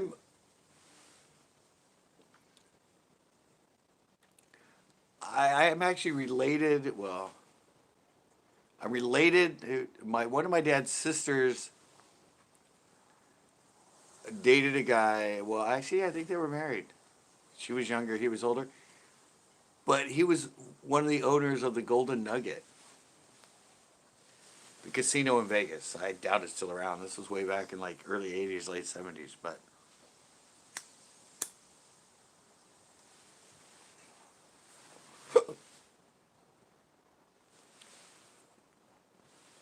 exactly. Make a video. What is it? Wait, I missed something here. We had tornadoes here tonight. 3 of them. Really?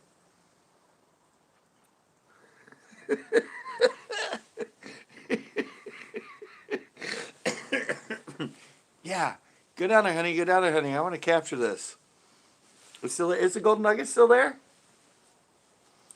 Yeah, it was my dad's. I think it was my dad's youngest sister, Charlotte. And she married this guy. He was a lot older than her, and he ended up dying from a heart. Well, he had a heart attack, had a triple over bypass surgery, and they told him he needed to give up his lifestyle. And he said, "I'm not giving up my lifestyle." He kept drinking his cognac and smoking his cigars, and I think 6 months later he had a heart attack that killed him. So. Yeah, but she was. I remember he used to. He was at our family, my grandpa's house. I remember him being there, and I remember my mom telling me that Cheryl's husband had a heart attack, and he had to have triple bypass surgery and this and that. And then I remember I saw him at a family event like 3 months later, 6 months later at Christmas, and I still saw him with a cigar, and then.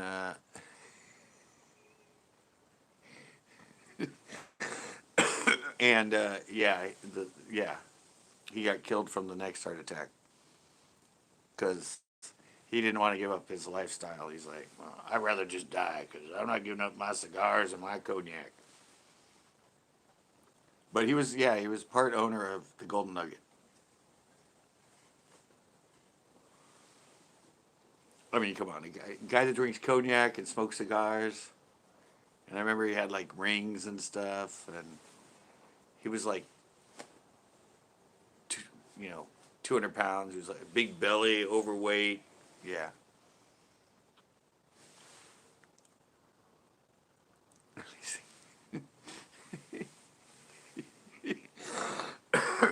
Yeah. Yeah, that's right. I did admit that. I did admit that on one of my lives, didn't I? And half the people didn't know what a fluffer was. Remember we had to finally explain what a fluffer was.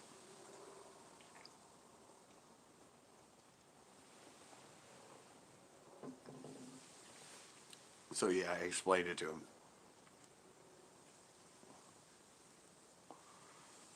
We'll see a lot of people. Actually, a lot of you in here. I don't know if you guys all watched that video.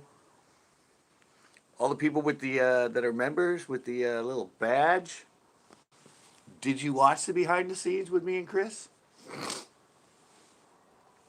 If you did, you saw a really impromptu ending to one of my videos that really threw Chris off. It kind of goes along that line of the fluffer.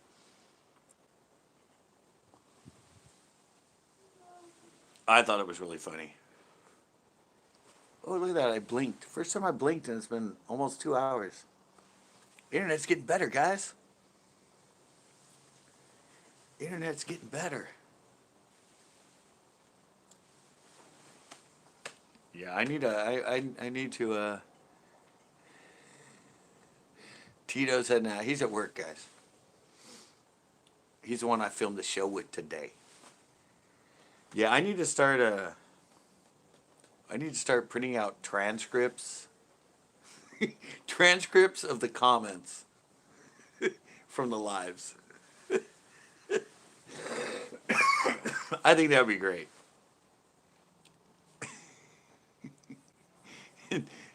Bam. Instead of you would have to like I think it would be great. That'd be a lot of fun. If I could like find a way to like print out all the comments from a live. That's a transcript.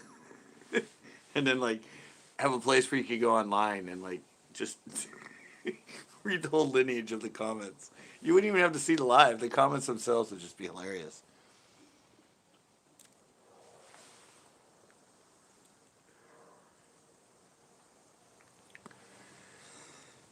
I gamble, but I only gamble like nickel slots or something.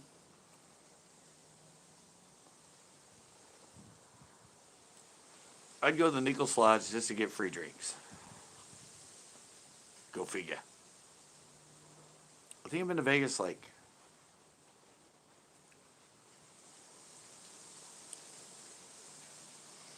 I think I went to Vegas for the skate contest, and I have video. If I ever go down to my storage unit, I actually have the video I made of the skate contest and almost getting killed at the pool. Yes, exactly. And I went there once with one of my roommates from college, with his parents. Um, I think I've been there with my parents at one point.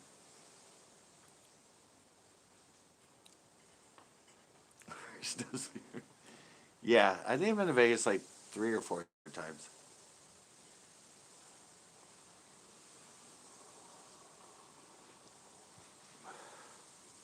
I think the last time was like in the 80s. I think it was the late 80s the last time I've been to Vegas. And that was the skate contest. Oh, I've never. Me neither, Captain. Beer and pot, that's it. People don't believe me because I used to be a DJ at a club and clubs and everything else. But yeah, no, nothing. Never done any of that stuff.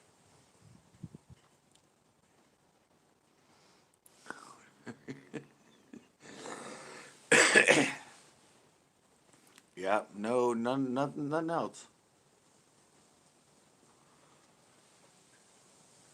It took me forever to even do cannabis. living in Vegas. I'm sure. Actually, I know somebody in Vegas. Uh,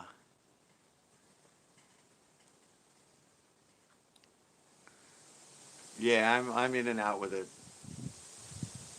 Um, I know.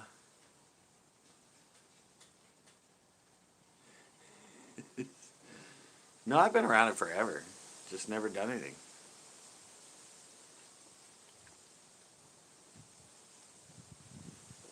But no, the guy, the I know a manager at one of the T-Mobiles in Las Vegas.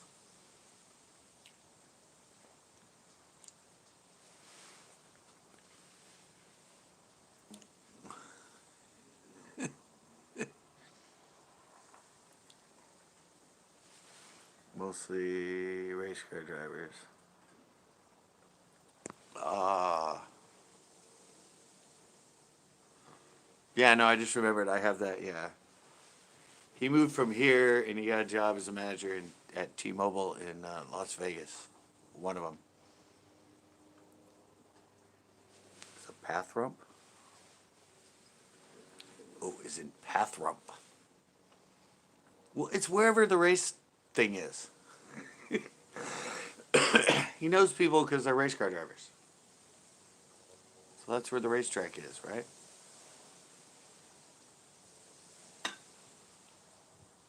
Evidently. Maybe. Why is this light on over there all the time? My neighbor's motion sensor light is always on.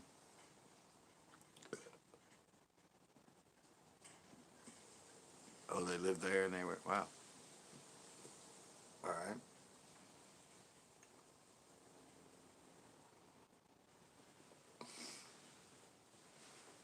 I've been to Reno. I actually lived in Tahoe for 3 weeks.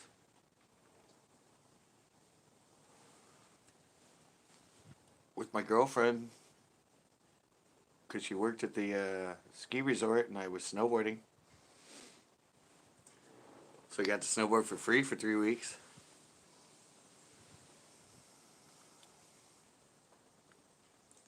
I burnt it. Why is Tanner bringing up all my old videos?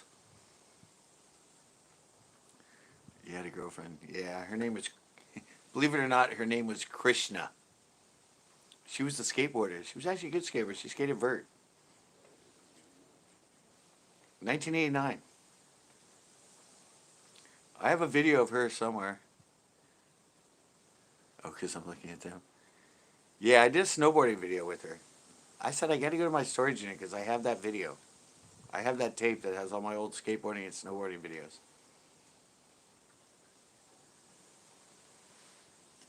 Yeah. Believe it or not.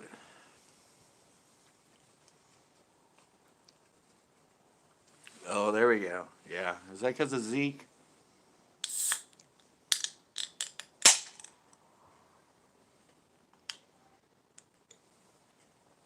Huh. So they commute. Yeah. He's only finding the obscure ones, though.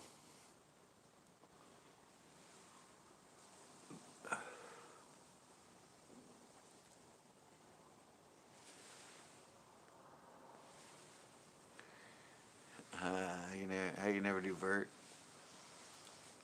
Hey, Toby. Welcome back. Well, I would sponsor vert. I did vert and mini ramps. I was never a street skater. I've never done a rail. I've never ollied stair. I mean, I used to do stuff on curbs and that, but I grew up in the parks. I grew up on vert. Transition.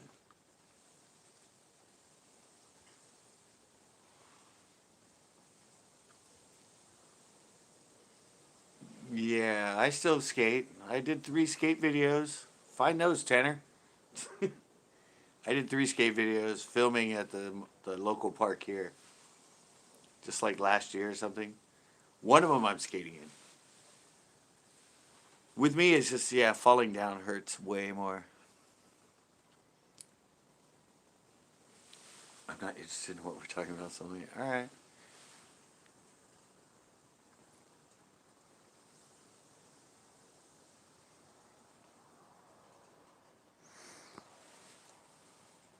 Oh, you did a skate and fish, Tanner? Nice. Ooh, ouch. Yeah. Yeah, I can go jump on a skateboard right now. It's in my car. Probably won't, but I did that one live. Remember that one live I went skateboarding? I said if I got 23 likes, I would go skate. And yeah, I went and skated around for a little bit. I can still go down the street. I can skate to the store, that kind of stuff. That stuff, but I miss anything. No, now we're talking about skateboarding. You missed a minute or two.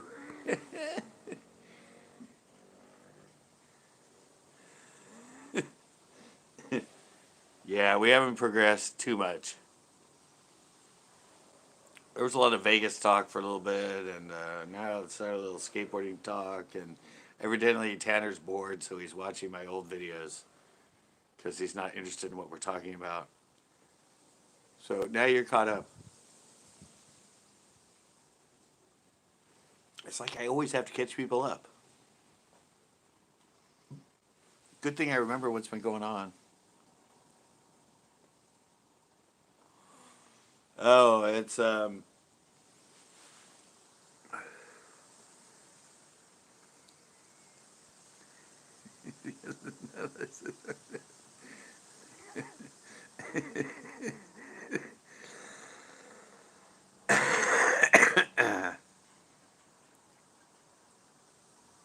yeah, yeah. He literally lost his Corrado to a carp.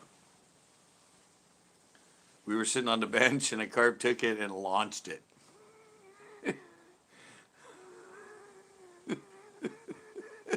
Yeah, yeah. Me and my friend Shaggy.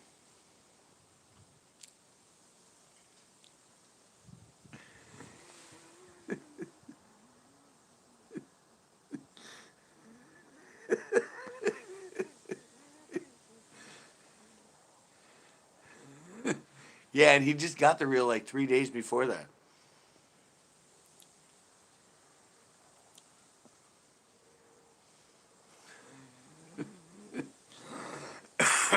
Yeah, yeah. Me and my friend Shaggy were sitting on the bench about 5 feet from it, and he went to go skateboard and said, "Watch my reel." And he had it on like a little ice fishing reel because he just wanted to do it as a challenge, catch a big carp on it. And a big carp took it, and just we're sitting on the bench, and we both were talking. All of a sudden, I'm like, "Oh shit!" And yeah, the thing it hit, it blew, and it shot up and shot like 6 feet out in the water.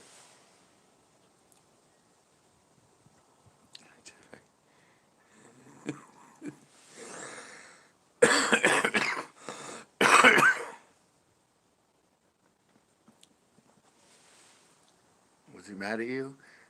Uh, I'm trying to get the back road. Oh, um, yeah, he was. It's in the video if you watch it. He was pretty upset. he, he freaked out. He thought we were kidding with him. Yeah, he thought we were kidding with him, but yeah, but then I saw him like a couple days later, and he's like, but evidently his uncle bought him a new one because it was his birthday coming up. Yeah, exactly. No, but his uncle bought him one because I guess his birthday was in like a couple weeks. So I talked to his uncle, Smiley. I guess his nickname is Smiley. He was the one that's in the video, and he said, yeah, he bought him a new one. But yeah, it went. I would crash if I had to jump my skateboard off a curb. Yeah, no, yeah, it went in the water. I drudged. I tried to drudge for it. I threw out and tried to reel my line over it with just a hook and all that. But I think that carp took it across the lake.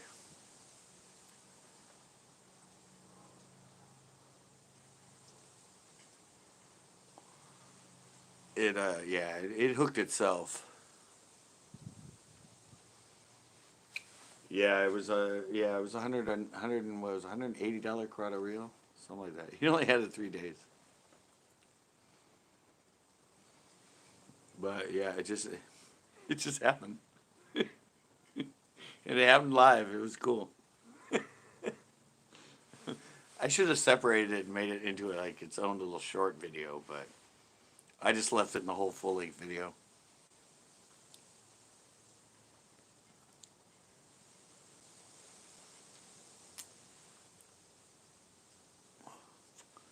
Yeah, luckily back roads. Yeah, I grew up in Pomona.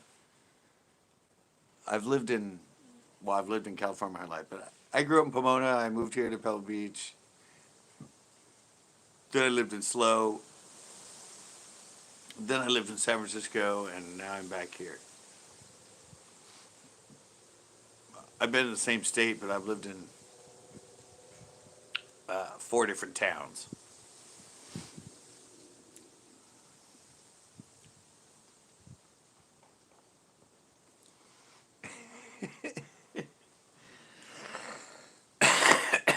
Man, now I want to go skateboarding. Nah, at this point, I'd probably kill myself. You guys enjoy it, but can't skate in the street though. They just redid it, and it's all like rough stuff. What the hell is up with this wind? Can you guys hear that? I think the winds are coming up again.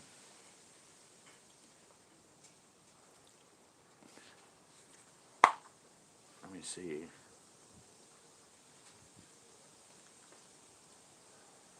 You guys want to?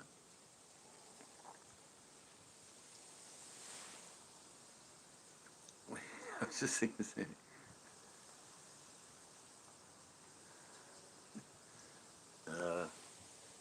Oh look! Oh, you guys can't see it. It's too bright. Yeah, that's what I thought. You can kind of see it. Oh, there you can kind of see it. It's me and Tito at the end of the video, doing the ending. It's too bright though. There's me doing the day so far.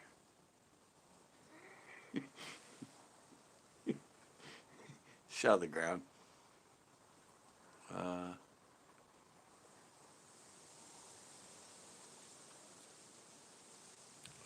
There's a little bit of video when we got there.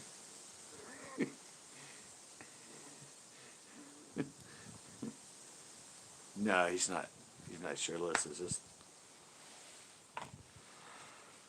I just happened to have that. I forgot to bring that camera inside. It was still in my pocket. Still in my pocket when I started live.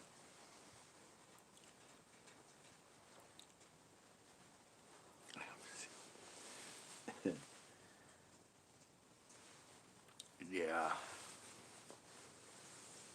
Oh, I miss skateboarding. I can do it. I just I don't know. It just hurts too much when I fall down now. It's like gravity is 500 times stronger now.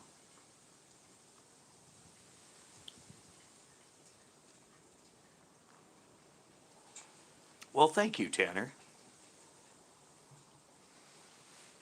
Conditions is something I stole from the old like Bill Dance and Roland Martin, and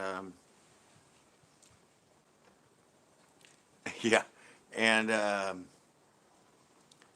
yeah, the day so far is now what used to be my tips and tricks in my original videos. Thrashing, yeah, I've seen thrashing. I've seen thrashing. I've seen the Stacy Peralta,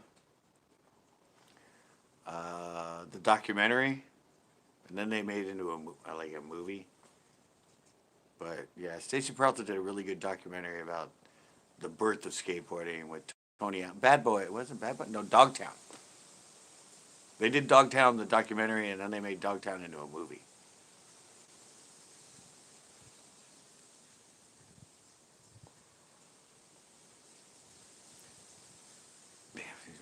We don't get many mosquitoes here because I'm on the coast.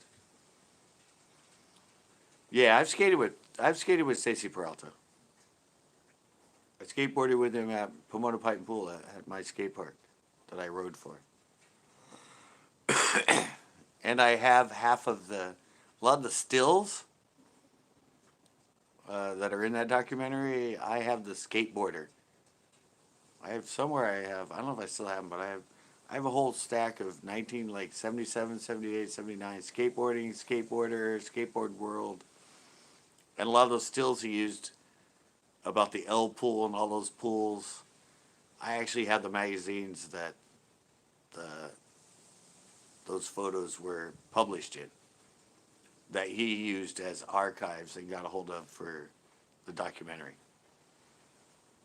And the L pool that was in that video was the L pool we had at my skate park. They made the L pool.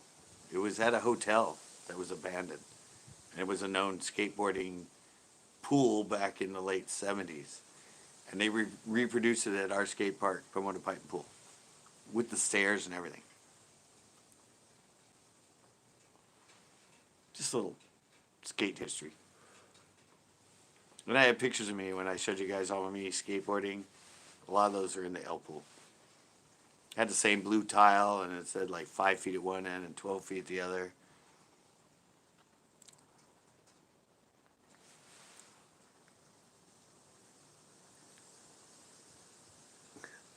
Well, I was around before Thrasher.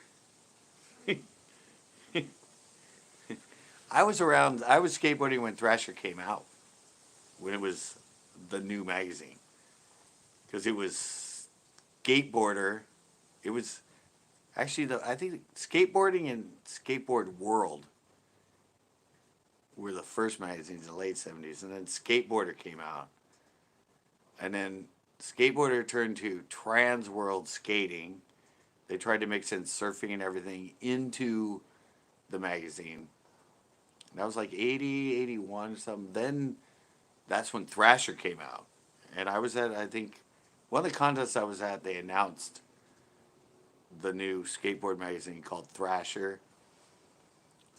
And I was also at one of the skate contests when they announced that Trans World Skateboarding was no longer, because it was going under, because Thrasher kind of took over. Yeah, I was there through that whole history, and I remember them announcing it during contests. Yeah, I think Thrasher came out, what, like 1980, 1981? Something like that. But yeah, Skateboarder became Trans World Skating. And they started mixing in like uh, BMX biking and surfing and plus skateboarding. And then Thrasher came into the mix, and Thrasher just blew them all away.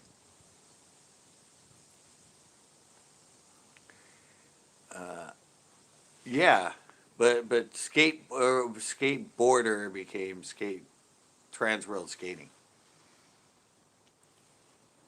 and then that's when Thrasher came out. It was around that time period. Yeah, Thrasher wasn't around when I started skateboarding. It evolved and became a magazine while I was skateboarding.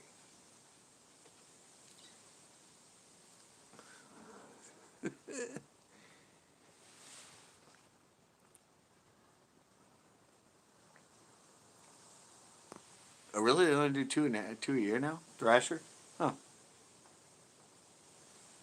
Didn't know that. I haven't had a. I still have some old. I might still have some old Thrashers from back in the '80s. They weren't glossy. They were on newsprint.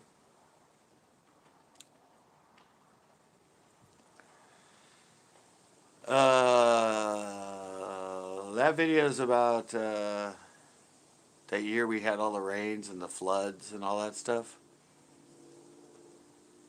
Oh, they only do it bi-yearly now? That's weird.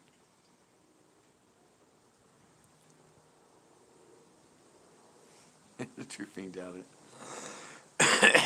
Yeah, I have, yeah.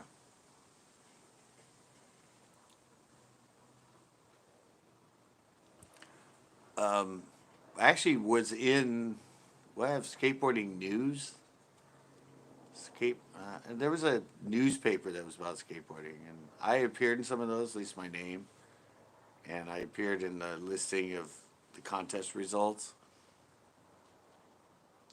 Yeah, yeah, well, that's what he said. He's bored with our conversation, so he's going through old videos. A few years, they only do, yeah. No, I was there before it. I was there before it. I think I was mentioned, or I was in a picture of a Thrasher when I did an article about the Thrashathon at Cal Poly. I was in some of the pictures at one of the parties. It wasn't about the skateboarding itself at the ramp and that, but it was about the parties that all the skaters went to. And I think I appeared in some of those pictures.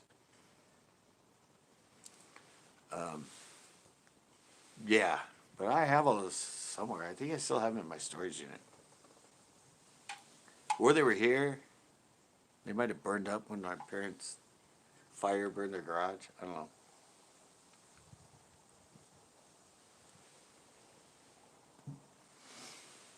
Yeah, I said I go way, way back in the skateboarding industry.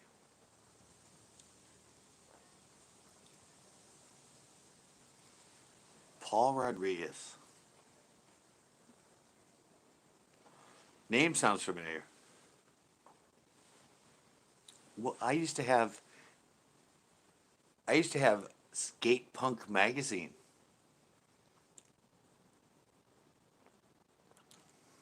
He was still on skateboard. No, I had a copy. I still wish I had it. Stevie Caballero produced his own little magazine called Skate Punk. Printed out and stapled it together, and they did articles and stuff. And he sold one to me at my skate park for $1. His father is a. Oh, that Rodriguez? Oh, okay. I like the Thrasher King of the Hill.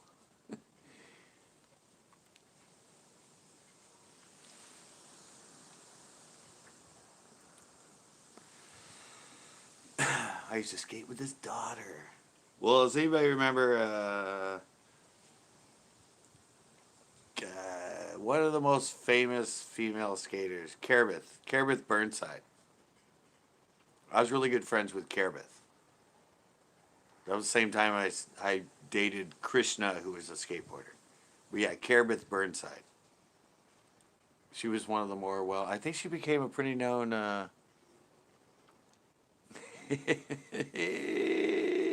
Julio, welcome. Yeah, Carabeth Burnside. Yeah, I used to skate with her. I think she became a pretty well known snowboarder in the half pipe and that. Carabeth Burnside. And then there was some other girl that used to skate for Powell. She looked like more like a cheerleader. She was never that really good of a skateboarder. But I skated with her once in Santa Barbara at some ramp. I forget her name, but I think back in the day, the 80s and 90s, Carabeth Burnside was one of the most well-known female vert skaters. But I knew her fairly well. Probably skated with her probably like 15, 20 times at different ramps and different places. I don't know. There was a little, I don't know, little jealousy thing. Little jealousy thing. Because, yeah, at the time my girlfriend was trying to become an up and coming female vert skater, and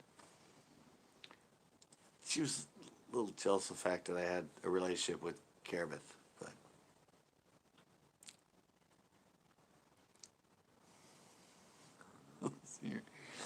I used to say, gotta lay a little cable. Okay, I'm going skating now. Or, uh, gotta back one out. Yeah, there's a lot of terms for that. Well, you guys want to see it, you guys can look at it.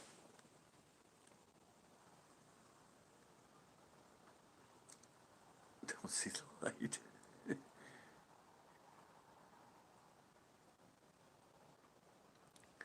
Well, if you guys want to see it, if you want to look something up, Tanner, or if you want to look something up, Kill Hut or Corn Farts, I think you've seen it.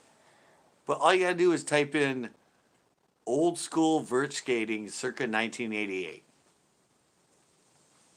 You can type that into YouTube search. You can type in that vert skating circa 1988. Old school vert skating circa 1988. That's me on my ramp I used to have in my backyard. It shows up top of the list. It has like 90,000 views.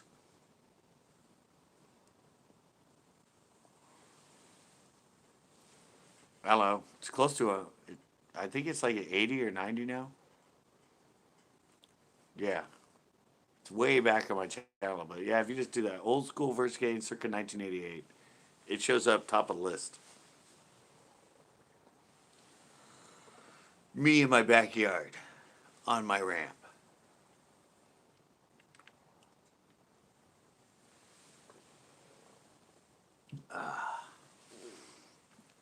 Yeah, that ramp was pretty known around here.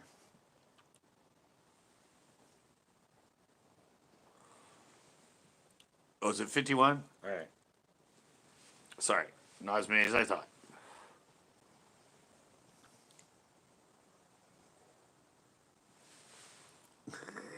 Yeah, Backroads, watch it now. 51? Yeah, all right. I thought somebody else said that. Like, yeah, I haven't watched it. Well, I still have the original. I watched it on my computer once in a while. But yeah, that was my ramp. Had my backyard for like 6 years.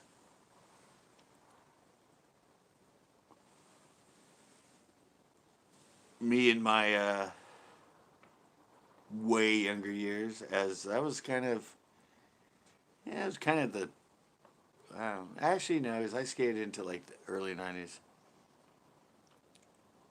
Watched almost round three yesterday.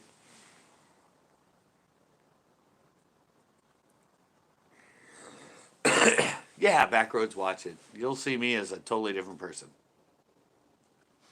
You'll see a whole nother life I had for like 10 years. Pri- Prior to the girls and the fashion and um, yeah, I have a really good fashion one on there, a lingerie video. It's still on my channel, I think. And the fluffing.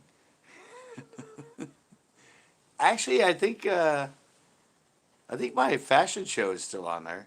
If you go way back in my channel, all you have to do is go to my channel and go oldest to newest. You just scroll through it.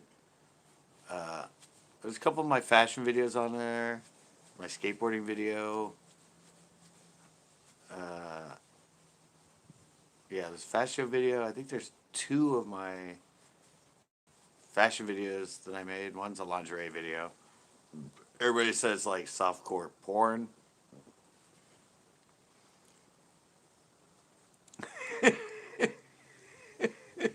Oh yeah, you watched it, Colette? Yeah, that was my life for a long time. Sponsored for like 5 years by Santa Cruz for vert skating. Yeah, I had some skills.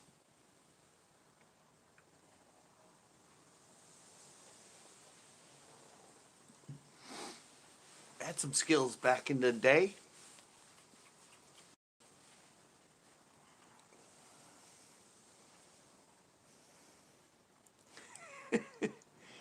Yeah, I know. People tell me that, and I tell people that they're like, "Oh yeah, right. You used to skateboard." I'm like, "No, I have video of it. Trust me.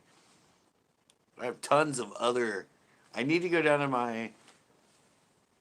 I need to go to my storage unit. I have one VHS tape that has like 8 or 9 skateboarding videos I produced back in the '80s, and I need to get it. I need to feed it into my computer.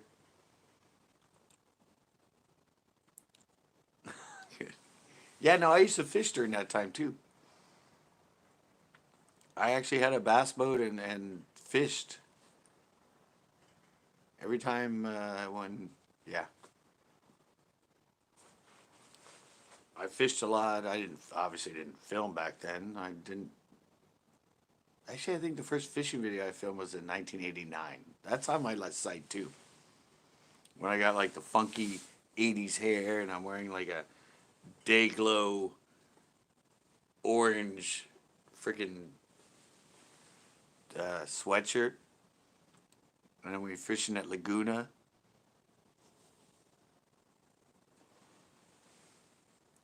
Yeah, that's on there too.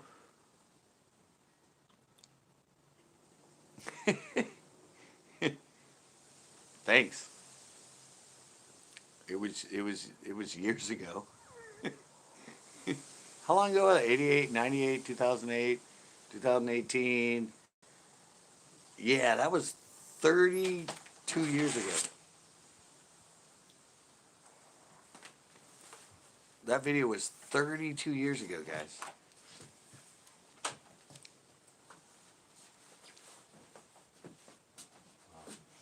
Wait, I see you in Illustrator. Oh yeah, the koi, the $1,000 fish. Yeah, that's hard to think about now. You just reminded me of that, Killhead. Yeah, that video was produced 32 years ago. 30, yeah. Wow. Yeah. Hard to imagine. That video that video was made before you were born, Corn.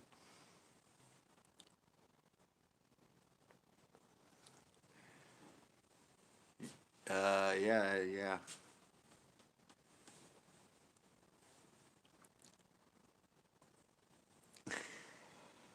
JDS is back. Yeah. Yeah, this chat's gone everywhere. I think I actually have a well, yeah, I made that video when you were born. It's kind of hard to believe, isn't it?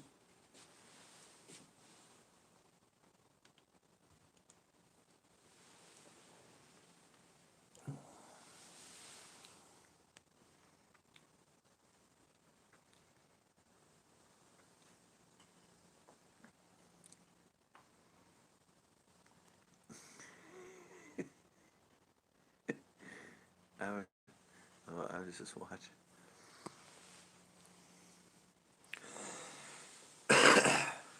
Yeah, was it Upload 13? Yeah, it was. Yeah, it was one of the first ones I put on.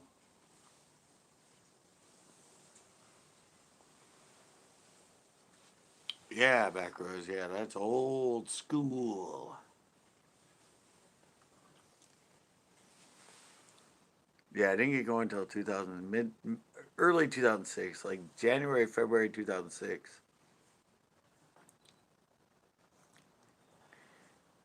I'm saving this video.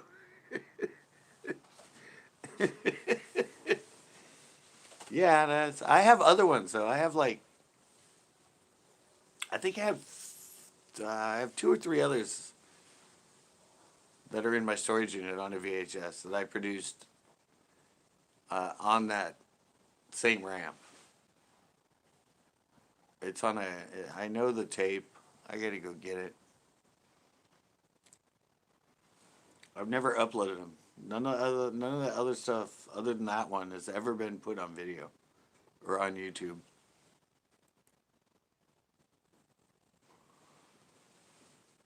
Yeah, I said I have so many skateboarding. I used to make skateboard videos, and I played them at, or they played in my friend's surf shop on the beach, which is still here. And yeah, yeah, I probably should, but probably won't. Seems like a lot of work. And who wants? I'm a skateboarder. And, I'm a fishing channel. Who wants to watch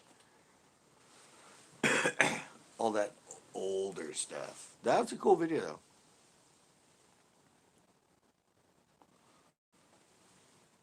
I said I don't think I watched it myself probably in like 2 or 3 years. But every time I watch it, I'm like, damn. At the time, at the time, I was always too critical of myself that I didn't think I was. I was always looking at my style and yeah. But now I said I look back and go, damn, I had some skills. How tall was that ramp? I think it was 9 foot. It was 9 foot. It was 12 feet wide. It only had 7.5 foot transitions, so it was really whippy and tight, kind of like a pool or kind of like the old bowls and that I grew up at the skate parks. Yeah, it was very whippy, but it was it was just what I grew up with transition wise.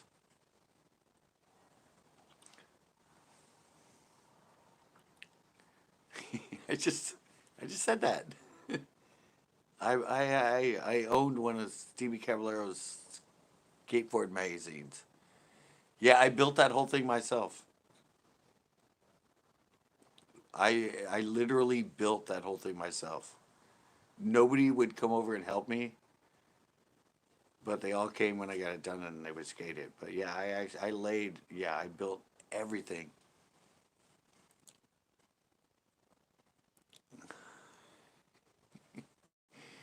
Yeah, I built that whole thing.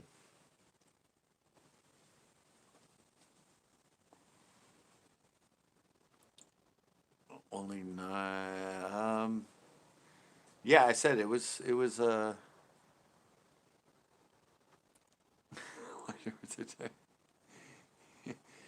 yeah, Tanner. That's yeah. That's why I said it only had 7.5 foot transitions. Most of the ramps that started getting built, um, and I skated. I've skated 14 foot ramps and everything else. Did contests on them. Going to rewind. It's, all right, JDS. Um, yeah, most of the ramps, the bigger ramps that they started producing had 10 foot transitions. Yeah, mine was only 7.5. It was whippy. It was quick. Turban yes. Yeah, a lot of other skaters didn't like it at the time, but at the time the standard was 8 foot transitions, and that's actually the arc, 8 foot of an arc that you would do to create the curve up and take out the vert. And then they started going to 9 and 10 foot um, transitions and like 2 feet of vert. So it'd be a 10 foot transition, 2 feet of vert would be like 12 foot tall, 2 feet of vert. And yeah, that's sort of more the standard now. But those are really slow. I hate it when people only know Tony Hawk. Well, I skated with him. I have pictures of him. I've showed it in here. You've seen it.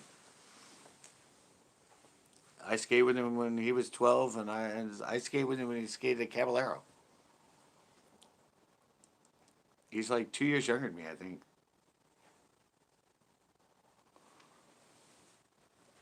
He was 12 and I was 14.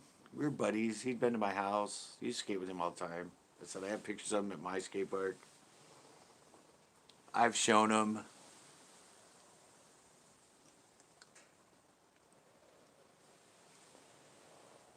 But yeah, I really, really want to get down there and to my storage unit and get all my other old footage.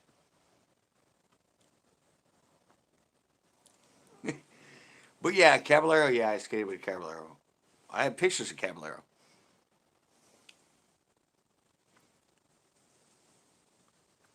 Well, of course, because Tony changed everything. Make a wish, girls. Tony's the one that brought skateboarding into the light. That's why skateboarding became. That's where the X Games and yeah, he's the one that took it to next level. Rodney, I skated with Rodney.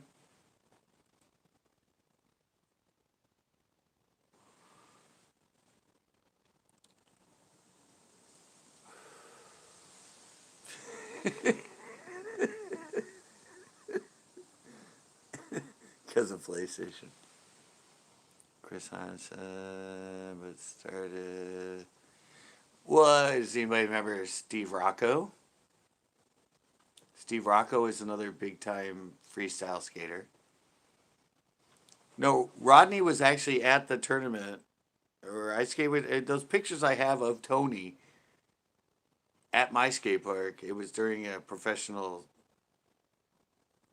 that was in Thrasher and everything else. And Rodney was there. And I saw Rodney right in front of me. Rodney was there and he would do like his amazing freaking tricks and all his stuff right in front of me. Can't we talk about? Just look up Gwyneth Paltrow backroads. You'll find all the information you need about that. I could name way more skate. All right, well, we could go there too, Tanner, if you want. Who are the two godfathers of street skating? I skate. I've skated with both of them personally, and I have videos of me skating with. Well, at least one of them personally. I don't know if I have any with Gons. I knew Gons very well, and I skated with Gons. But I have myself doing demos with Nadas Kappas. And I went to school with Jules Kappas. He went to Cal Poly, who is actually Nadas Kappas' brother, Jules. And yeah, I actually have demos of me, videos of me actually skating with Nadas, who's, him and Gons are like the godfathers of street skating.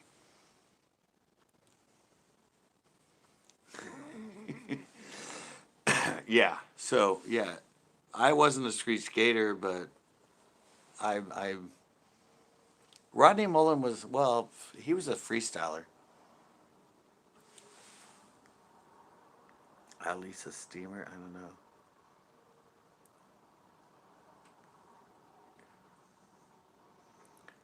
I think another was Dawson. Uh,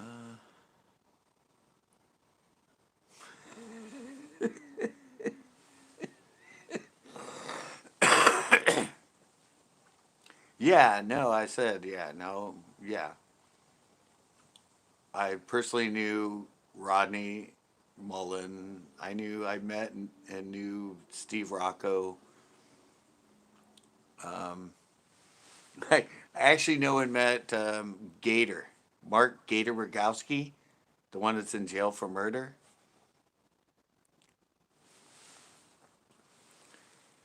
Yeah.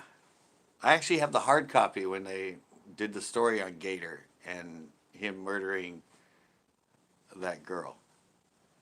But yeah, I used to skate with him. Gator actually is the only one that beat me at my own. Here's a good story about Gator Rogowski.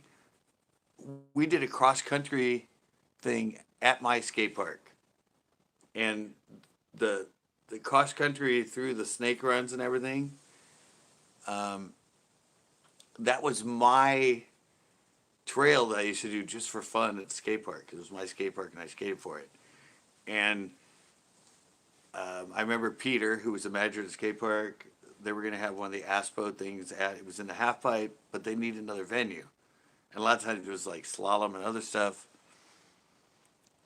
And he goes, "Hey, can you like plot out that little course you do through the three little snake runs and stuff, and we'll make it a cross country course?"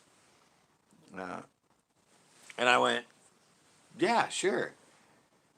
And yeah, Gator beat me by like 2 seconds. 2 seconds. I got second place to Gator. And now he's in jail for murder.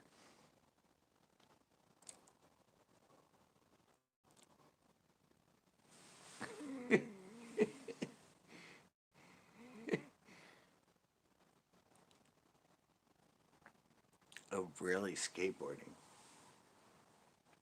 No, well, is Kill Hut still in here? Well, Kill Hut's still in there. That's a truck slap. Kids take cartoons. Yeah, I'll be right back, guys. I'm gonna grab my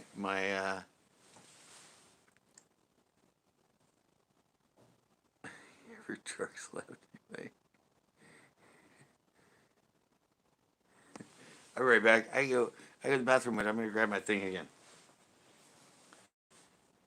All right, that sounded bad, but I'm grabbing another thing, not that thing. Well, I'm gonna be. Oh, I'm gonna be because I have to go. But all right.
Okay, is everybody still here? Did everybody leave? People been talking? What's going on? I can always look back.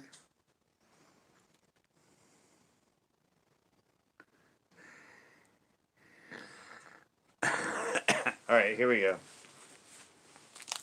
Here we go. Well, I gotta find. My board's in my car. All right, where it is. I want to show him. Oh, here we go. Here we go. Yeah, Killhead asked if I ever skated with Stevie Caballero.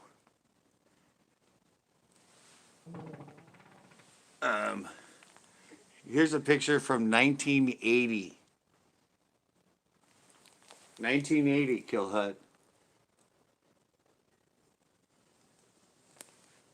That right there. 1980, mind you. Right there is Stevie Caballero. It's the picture I took of Stevie in the half pipe of my park. 1980.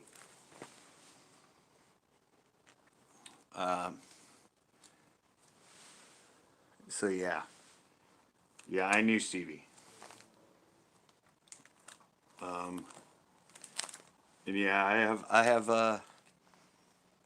right. And here's the other ones I show people. This right here is actually Tony. That's Tony doing an indie on a Caballero.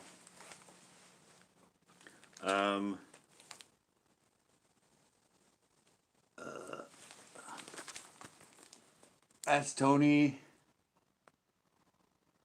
That's Tony. That's a 14 freaking foot capsule pool, and that's him doing a cannon jump. That's me doing the same cannon jump.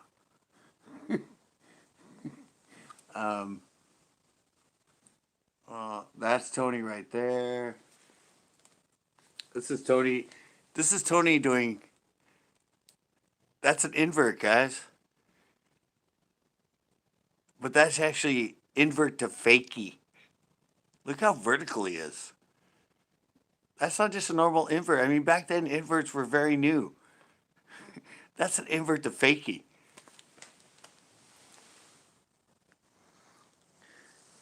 I'm sure they are. I've never. Yeah. for this park and its history, yeah, they could definitely be worth money.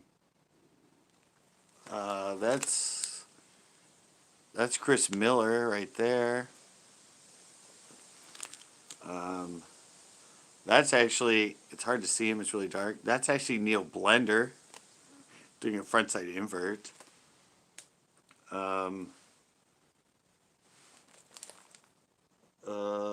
That's Mike Smith. Put me.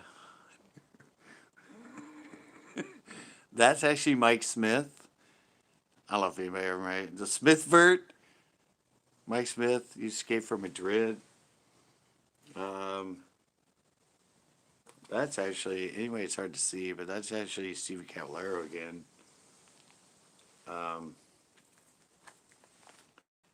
That's actually Billy Ruff. I don't know, he was a pro skater for GNS. Billy Ruff. That's another invert. That's actually Mike McGill again, or Mike Smith again. I don't know if you can see. I mean, this one you can actually see that's his board by Madrid.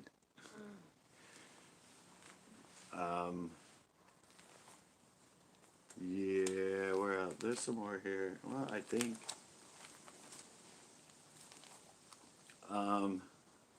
Another thing too. Another thing too that a lot of people don't know is I don't know if you guys ever know the name or knew the name Dwayne Peters. He skated for Santa Cruz way back. I beat him in this contest. I skated in this contest. It was a pro-am, so I actually skated because I wasn't pro at the time. But I got like 15th or 12th. It was right at the downfall of skateboarding. 1981. This was New Year's Day, 1981. And I beat Dwayne Peters. He got dead last. Uh-huh. Blind skateboard, Santa Cruz for me. Blind, yeah. So that's me. That's me doing layback air in the capsule pool. Yeah, I said I go so far back in skateboarding. I just never, I don't know. I went to fishing after that.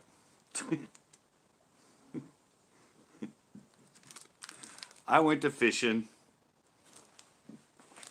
Oh, that's me on my ramp. That's the ramp that's in the video.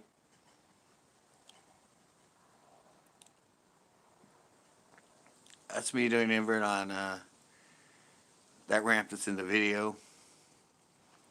That's also me in the middle of a gay twist on my ramp.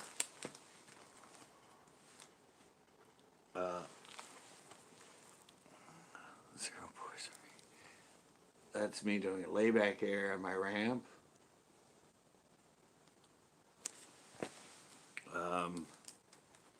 Yeah, so it's oh, here's a good one. Here's a good one for you.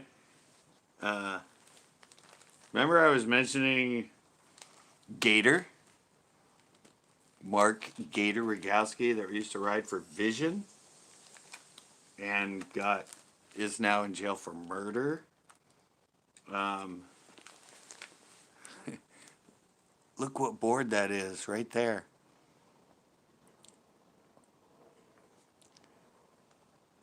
I don't know if you guys can see it, but what board am I riding right there? On my ramp, that was right when I first finished it, but I'm riding a Gator. I liked his board.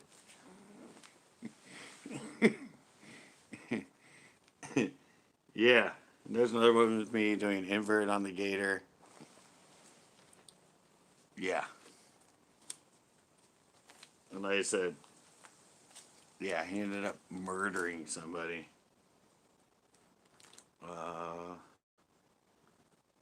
That's another one of me.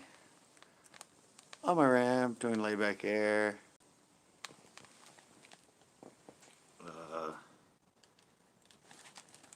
It's actually a double shot right there.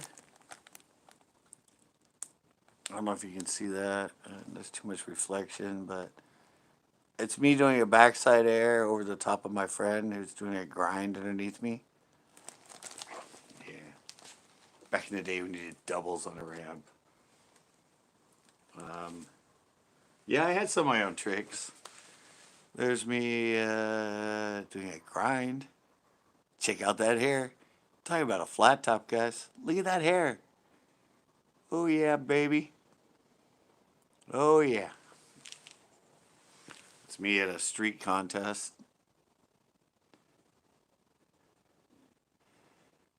Me at a street contest. I was taken by some other kid on an Instamatic. I was off a launch ramp, frontside air to revert. Yeah, yeah.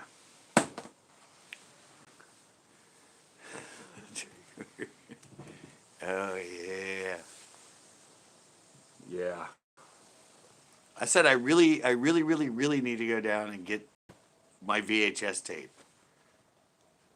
of all my other videos I made of me at demos and skate contests and me skating with like Neil Blender and Stevie Caballero and Jeff Kendall and Nadas and Mickey Reyes and Rob Roscoe and yeah, a lot of demo footage of me when I skated for Santa Cruz doing yeah.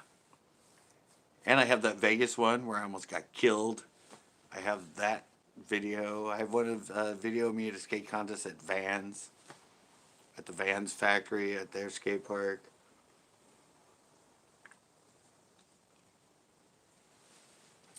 It's all on one tape. It's a Kodak tape. And I have a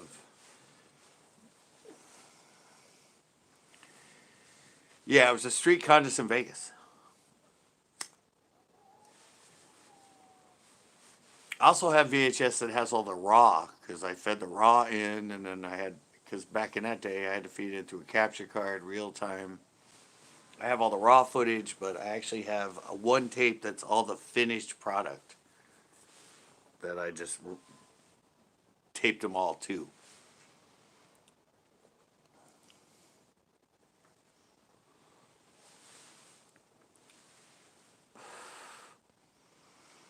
Oh God, my whole life is on VHS, Tanner, from 1986 on. Oh, you can't even imagine, Tanner. I mean, there's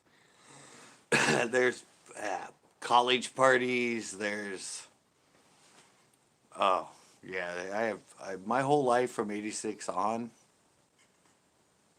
has been on video. Yeah, yeah. Yeah, parties, things we did in the dorms, all kinds of fun stuff. Yeah, I was one of the very few people that back in '86 to have a VHS camera was you had to be it was an elite thing. Not well, there were no cell phones. There were no.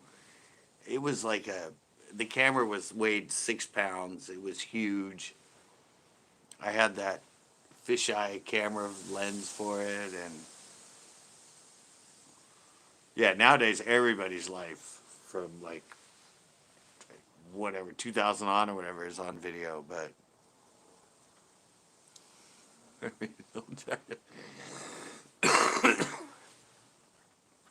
yeah, yeah. I just said I have, and all the videos that are on that of my skate were all done VHS to VHS. None of them were edited on a computer. The only one I edited on the computer was that one you see on YouTube, that old school vert circa 1988. That was the first one I ever edited on a computer.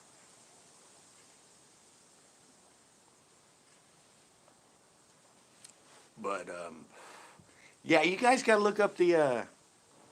I really want. I don't know if any of you have ever seen the lingerie video I put up. It's on. I'm pretty sure it's still public on my YouTube channel. It's way in the back. I forget the name of it. I think it's Time for Gravity. What's the name? Um, I don't remember. I think it's titled some. I don't remember the exact title. You'll have to actually go to my YouTube channel, click on oldest to newest, and it should show up. I don't think I put it on private. I think it's unmonetized because it has a copyrighted song under it, but I think it's still on there. It doesn't have very many views. But I'm pretty sure I did not set it to private. I think it's still on there. It was actually the first. I think it's the first video that I ever edited on a computer back in 2003. It was edited in Premiere 6.0, and it took me like 3 weeks to edit it. Leonard Duke, what is up? Yeah, I'm pretty sure it's still on there.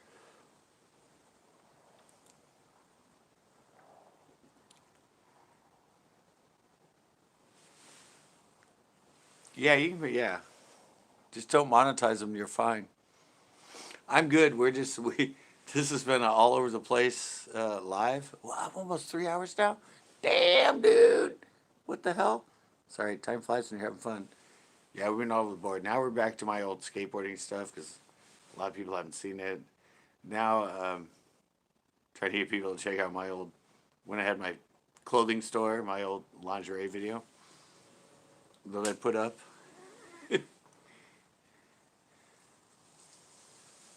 Not that I will, but wanted to. Wait, what? Okay, watch that one, Tanner. You'll have fun with that. Put the link in.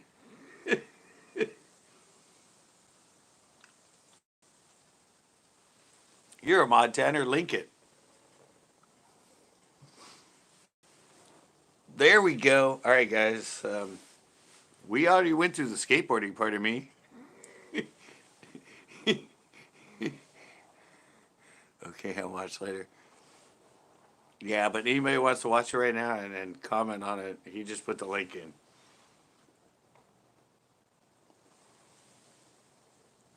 It's pretty. I don't know. I had fun. Like I said, I think it's the first video I ever actually edited on the computer. 2003. And I think it took about 2 weeks, 3 weeks to edit that video.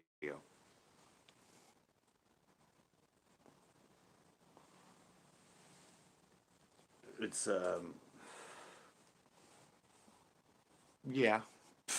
It's let's just let's just say it's we just have to watch it. It's kind of dark, a little bit creepy, but that was my intent. Just get a copyright claim. Yeah, kill her. Yeah, I mean you can put it up. If you're not monetized, you won't even get a copyright claim.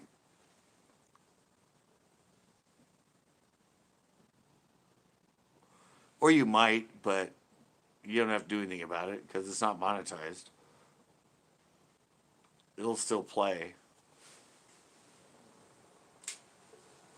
Yeah, but Kill Hut, you'll like this. You're in Vegas.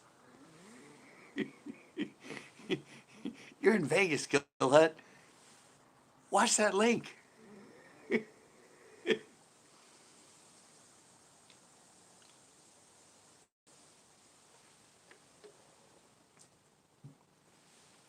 And I did it intentionally to make it seem kind of, well, I don't know. If you watch it, you'll understand my intent when I made it.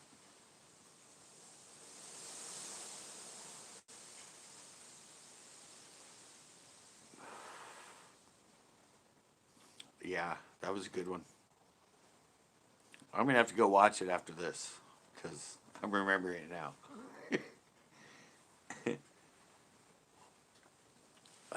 Yeah.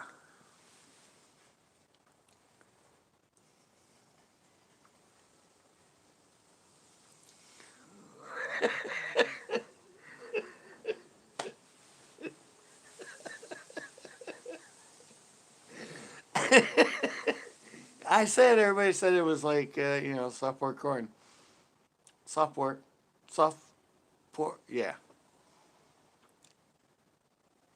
Dang, did you really need to watch it? Yeah. Well, they watch it. Yeah.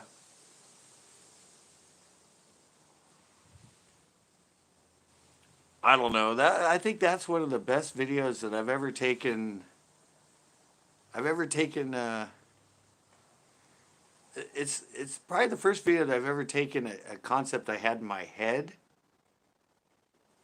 and actually had it turn into a video that was exactly what I had envisioned it when I got it done. And I said it took a long, long time. There's a lot of filters over it. There's a lot of the the look to it, the flicking, the just the whole concept of it and the whole look of it when it was done was it was probably one of the first ones I done.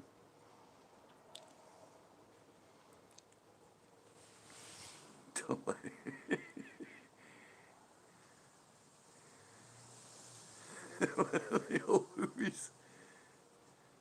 The actual flicking. Did I just watch?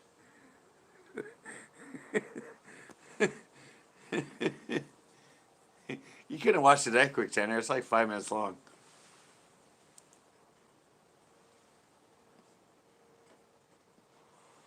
From Demolition Man.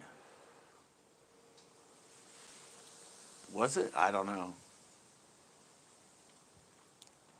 I skipped through it. No, you have to watch the whole thing. It's it's with the music and yeah, it all goes along. The lyrics, yeah, that's what it was meant to be creepy.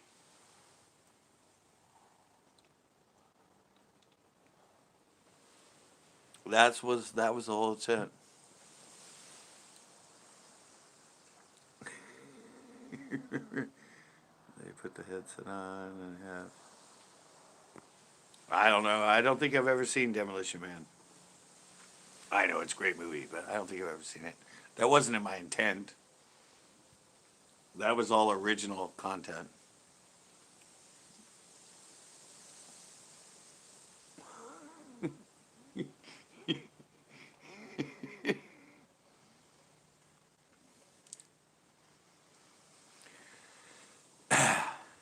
Really, Tanner? I thought you would like that.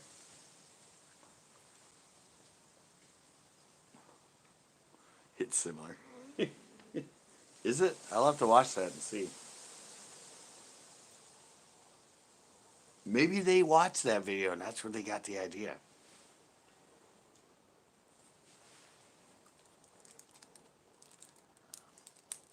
I'm good. Tanner's like, I'm good. Eh.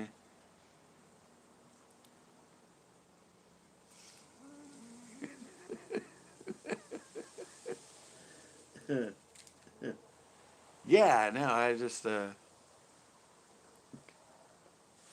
I should remember. Yeah, it's the whole yeah, it was meant to be it was meant to be that way.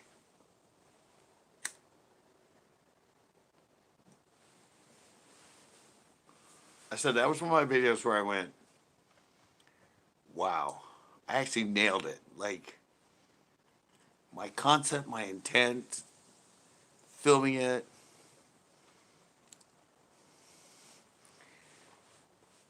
the music I picked, the intro,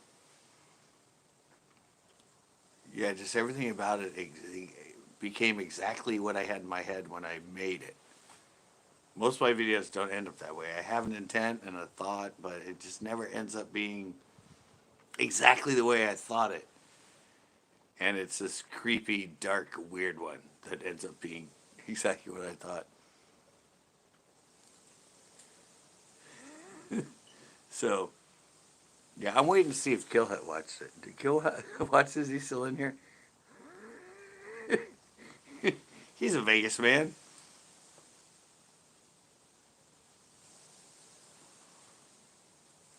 I know it's not skateboarding, but it is, in fact, watching it now. All right. That's why he's not talking.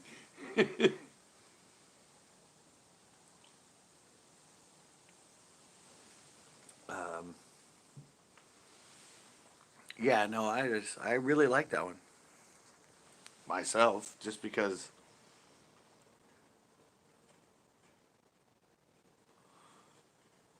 it was just I don't know, just because of the time I spent on it and the concept and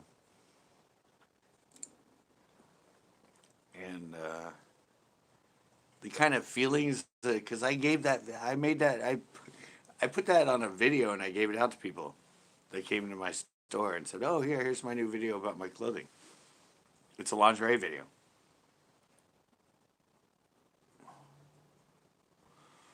And I think the best compliment I got was everybody that came back and watched it. And I went, "Oh, what'd you think of the video?" And they went, "It's kind of creepy. It was, it made me kind of feel uncomfortable." And I'm like, "Really?" Well, then it did exactly what I wanted it to do when you watched it. Was yeah, it just I don't know. That was just my concept. I mean, not that that was like, but the concept of creating it and the concept of what people got from it when they watched it was exactly the way I wanted them to react to it. Was for it to get this sort of uh, no, but I wanted them to have that sort of whoa.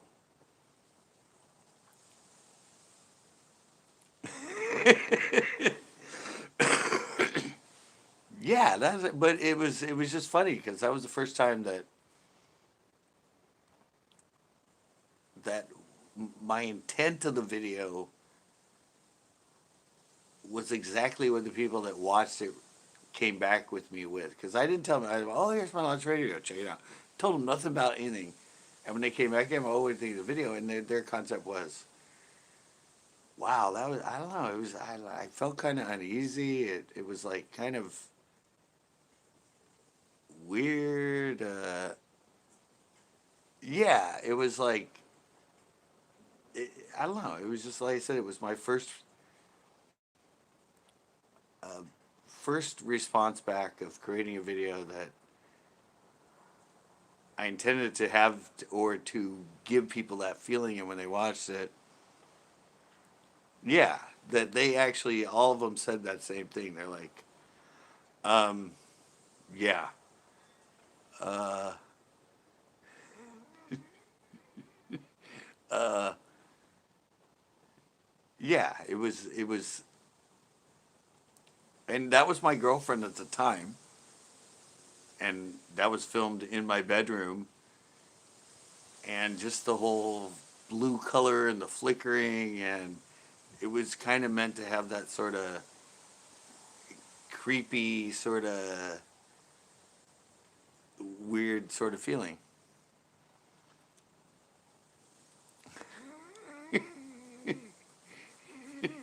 And yeah, no, that was my girlfriend for like 4 years.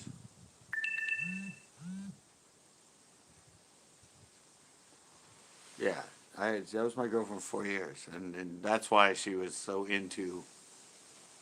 But yeah, I don't know. I just like I said, the whole it was meant to be sort of uneasy and uncomfortable sort of feeling when you watch the video. Yeah, intriguing at the same time, and something that you would like. Uh, I'm watching this. It feel kind of weird, but I want to keep watching it, sort of feeling. And I nailed it on that. I thought.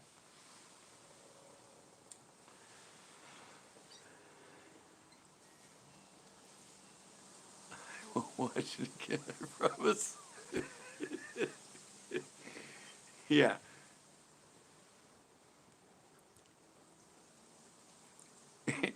Yeah, that's the whole thing, Killhead. That was sort of that was the feel of it. Was I mean, compared to a lot of these gore movies and all that other stuff, yeah, it was meant to be that sort of. I wanted to kind of have that like I don't know, creepy hotel room sort of. Anyway, it was in my bedroom at the time, but that's why I put the blue coloring to it and that random flicker throughout it, and then that music's actually Bjork. That's a Bjork song, a remix of a Bjork song that's played under it. But I think that's one of the best things I've ever done as far as intent and feedback from view. Yeah, it wasn't though. It was filmed in regular daylight. Regular, I mean, all the lights were on.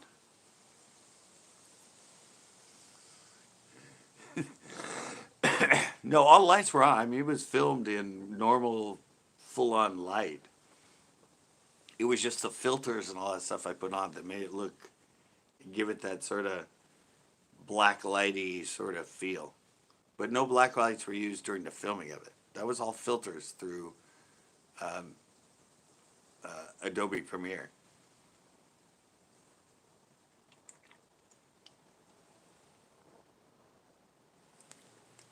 Yeah, no, that was Adobe Premiere. That was Adobe Premiere 6.0.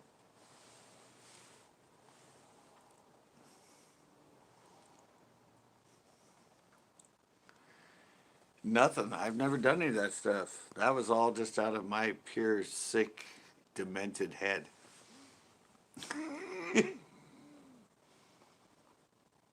Yeah, no, they had those. That was Premiere Pro. That was like that was like Premiere Pro at that time. I think it was like $1,000 or $2,000 program. Um, I actually got it for free from a friend of mine. I got a bootleg copy.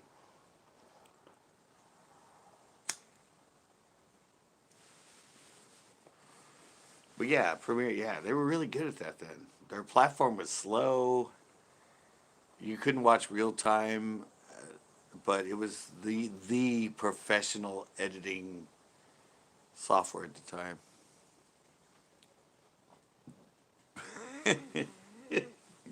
Yeah, it was.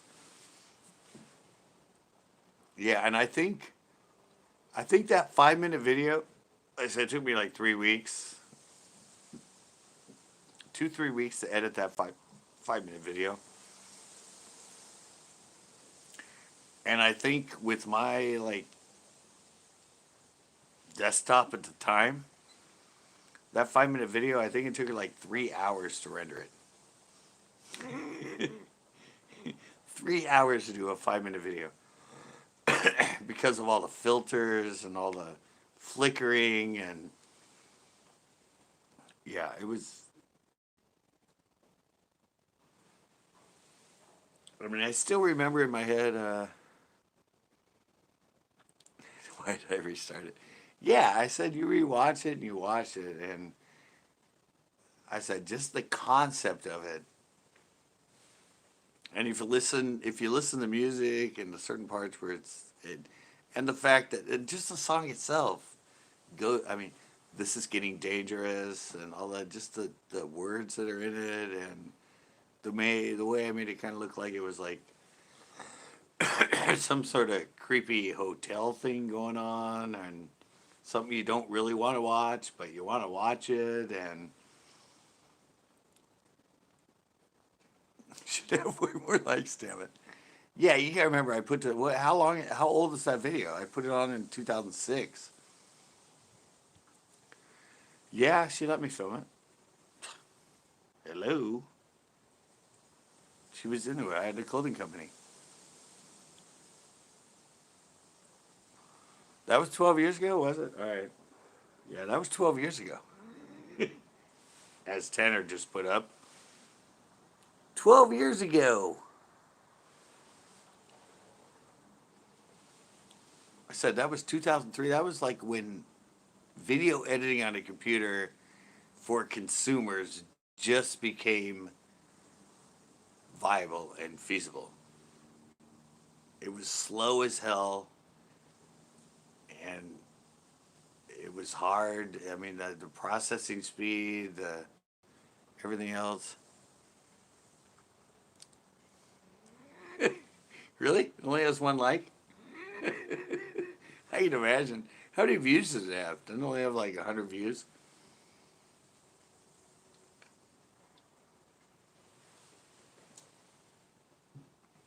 Yeah, but see, you got to remember, back at that time, and how it kind of makes you feel uneasy, who wants to like it? It was like, I'm not putting a like on that. Really? It has 931 views? Wow, I'm impressed. I thought it had nowhere near that.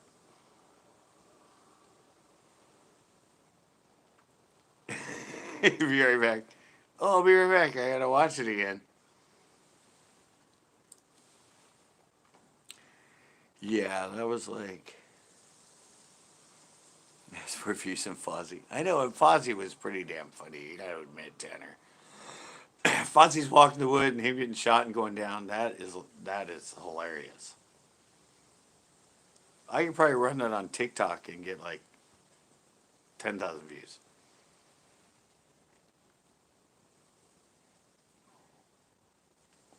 But this was during the birth of YouTube.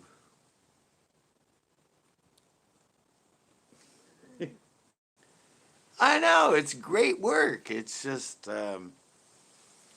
it's lost in time.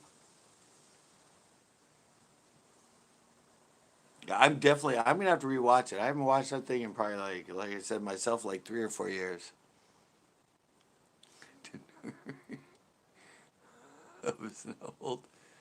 Yeah, no, I said I haven't rewatched that in a long time. Long, long time since I've actually rewatched that lingerie video. But it's you got to admit it's captivating in a very sort of uneasy way.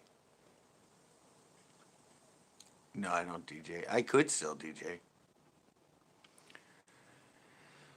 Yeah, if somebody put me in front of a, uh, yeah, I can still DJ. All those skills never go away. I still know all the music and everything else. I still have records there in my storage. I sold all the ones I had here, but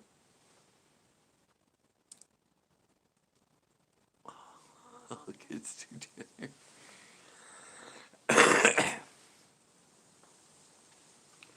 Yeah, but like I said, it's still on there. It's not monetized, obviously, because it's a copyrighted Bjork song. It's a Bjork remix. But I don't know. Like I said, I'm gonna have to watch this before I go to bed.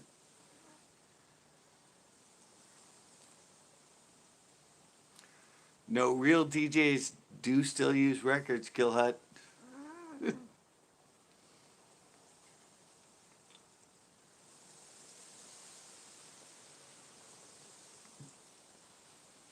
Real DJs still use turntables.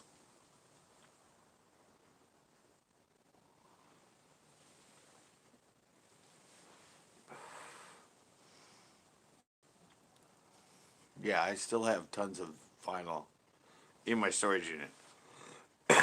Rebought all of them when I was in San Francisco, and I sold all those off. But I also still have tons of CDs with all kinds of old. Yeah, if no, if I want to do an old school '80s,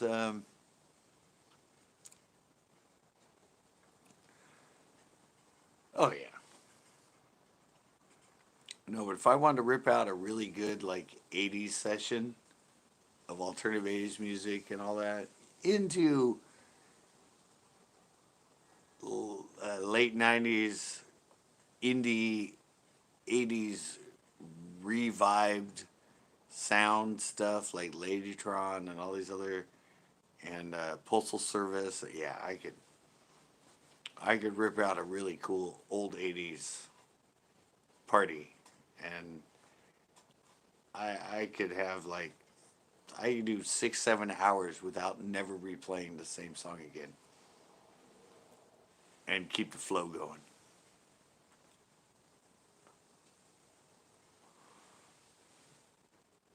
Oh yeah, no, I have tons and tons of. Uh, oh yeah, no, I can do yeah. I have tons of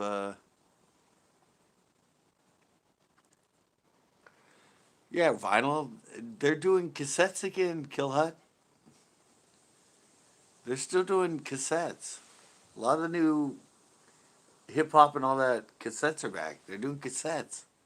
You can buy new music on cassette.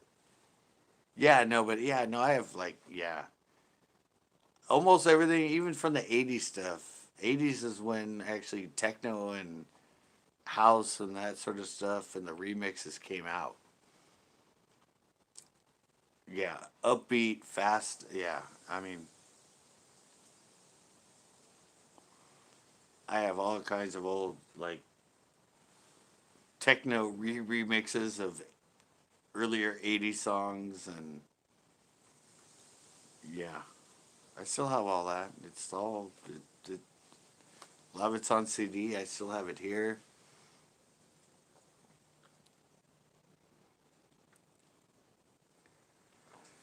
No, 8 track, no, but cassettes are coming back. I'm serious. Hub have an app? No, but I have so many like remixes. Oh, Premiere Hill came in. You're like right when I'm getting ready to shut down, Premiere shows up.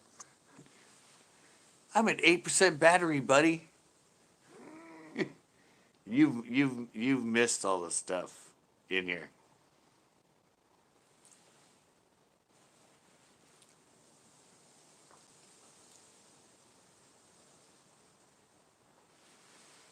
Oh no, Corin. I take you all over the place when I DJ. Trust me. Hey, Premiere, where is it? Where is it? Is it still in here? Where's the link? Premiere's in here. I want to watch the link.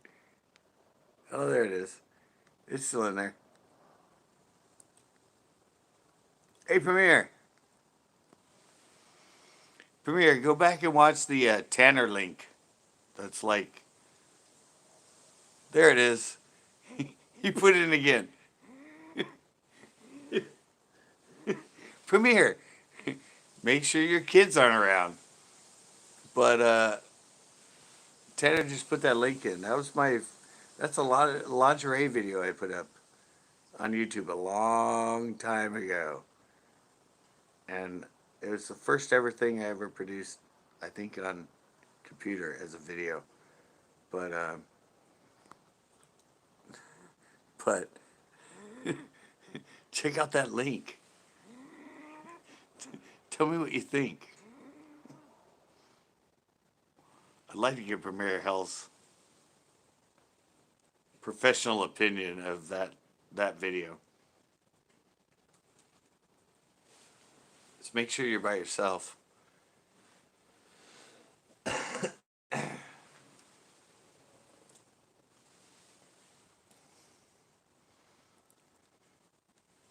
Because we only have about, I don't know. I'm not going any longer.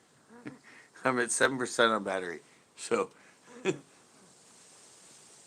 this live feed, I've already been on almost 3.5 hours. This live feed's probably got another like 10 minutes before it goes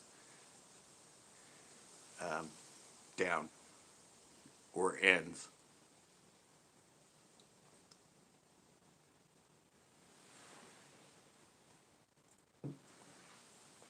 But we'll see if Premiere's still here or if he watches it.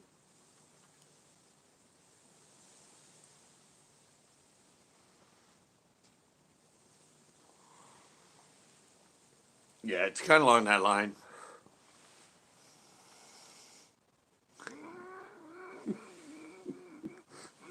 Well, you haven't watched the whole thing, Premiere. It's like 5 minutes long.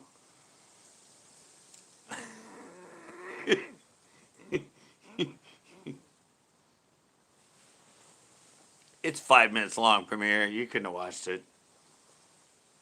You might have watched a little bit of the intro, but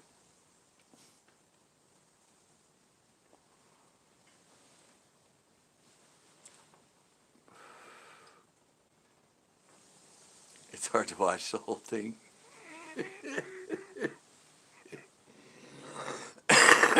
Well, even the intro is really good. I think. I think the intro is pretty good.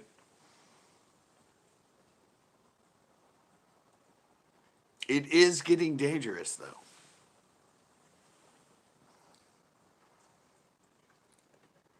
Twice, I know.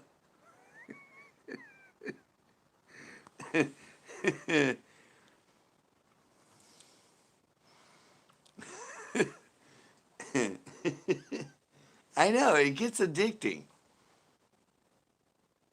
And that's kind of what, that was kind of the intent. Like, you watch it the first time, you're like, oh. And then you're like, well, I need to watch that again.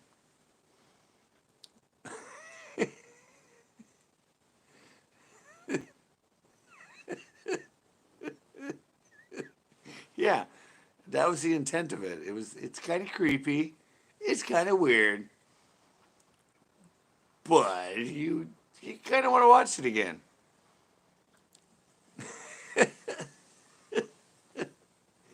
Yeah, I produced that in 2003. I'm talking to Premiere. Everybody else already knows this, but yeah, I created that in Premiere Premiere. Odd, I'm talking to Premiere. Yeah, in Premiere Pro 6.0 back in 2003.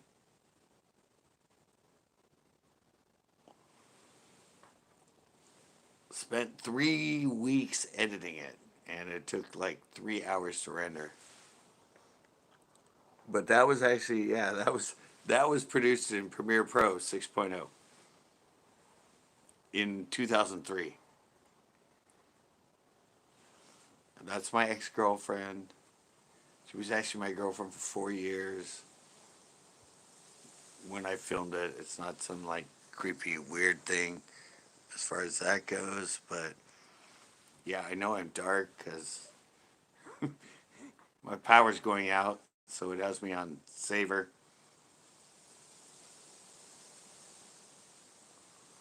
But yeah, isn't that fun? I mean,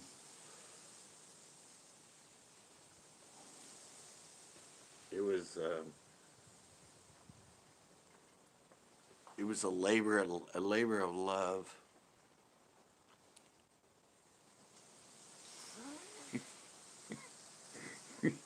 No, paid $100. Sent her off.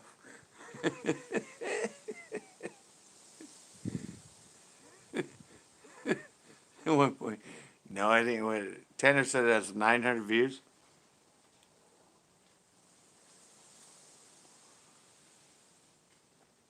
You'd think it'd have 1.4 million views, but no, it don't have that.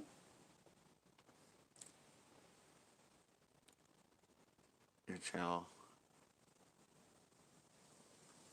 Yeah, my channel has 1.4. I'd say it'd be like 2 million if I unprivatize some of them.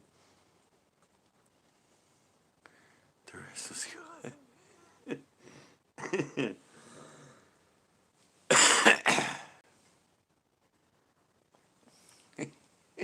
All right, guys. I know you've all been in here, and I know Premiere just came in here, but I'm at 4% battery. I'm being freaking. I'm being corn farts right now. So I'm gonna have to end this thing. Let's see what you did. No, I could go plug in my battery now, but I've already been live for 3.5 hours. So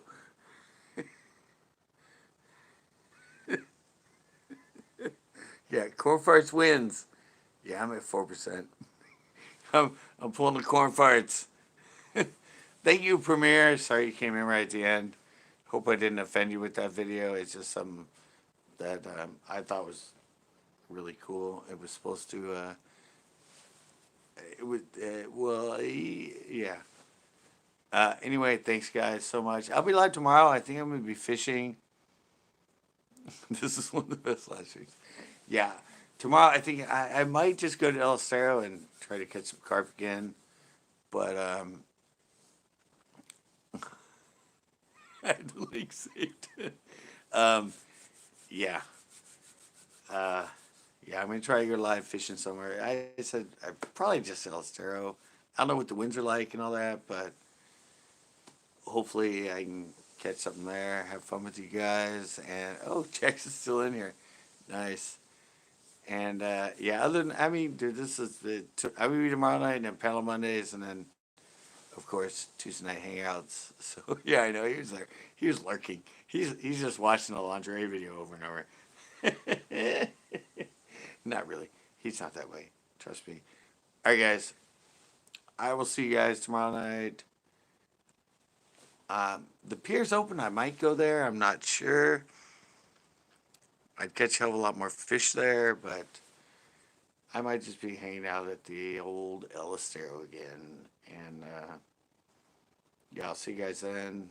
Video from today I filmed be up on Monday. Then I'll be live Monday on panels, and then Tuesday night hangouts. So thank you guys. You're the best. At least I didn't cry this time. Thank God. I didn't get all emotional, but I had a lot of fun. You guys are the best. And I'll see you tomorrow. Probably around 5 o'clock, 5:30. And I'm out.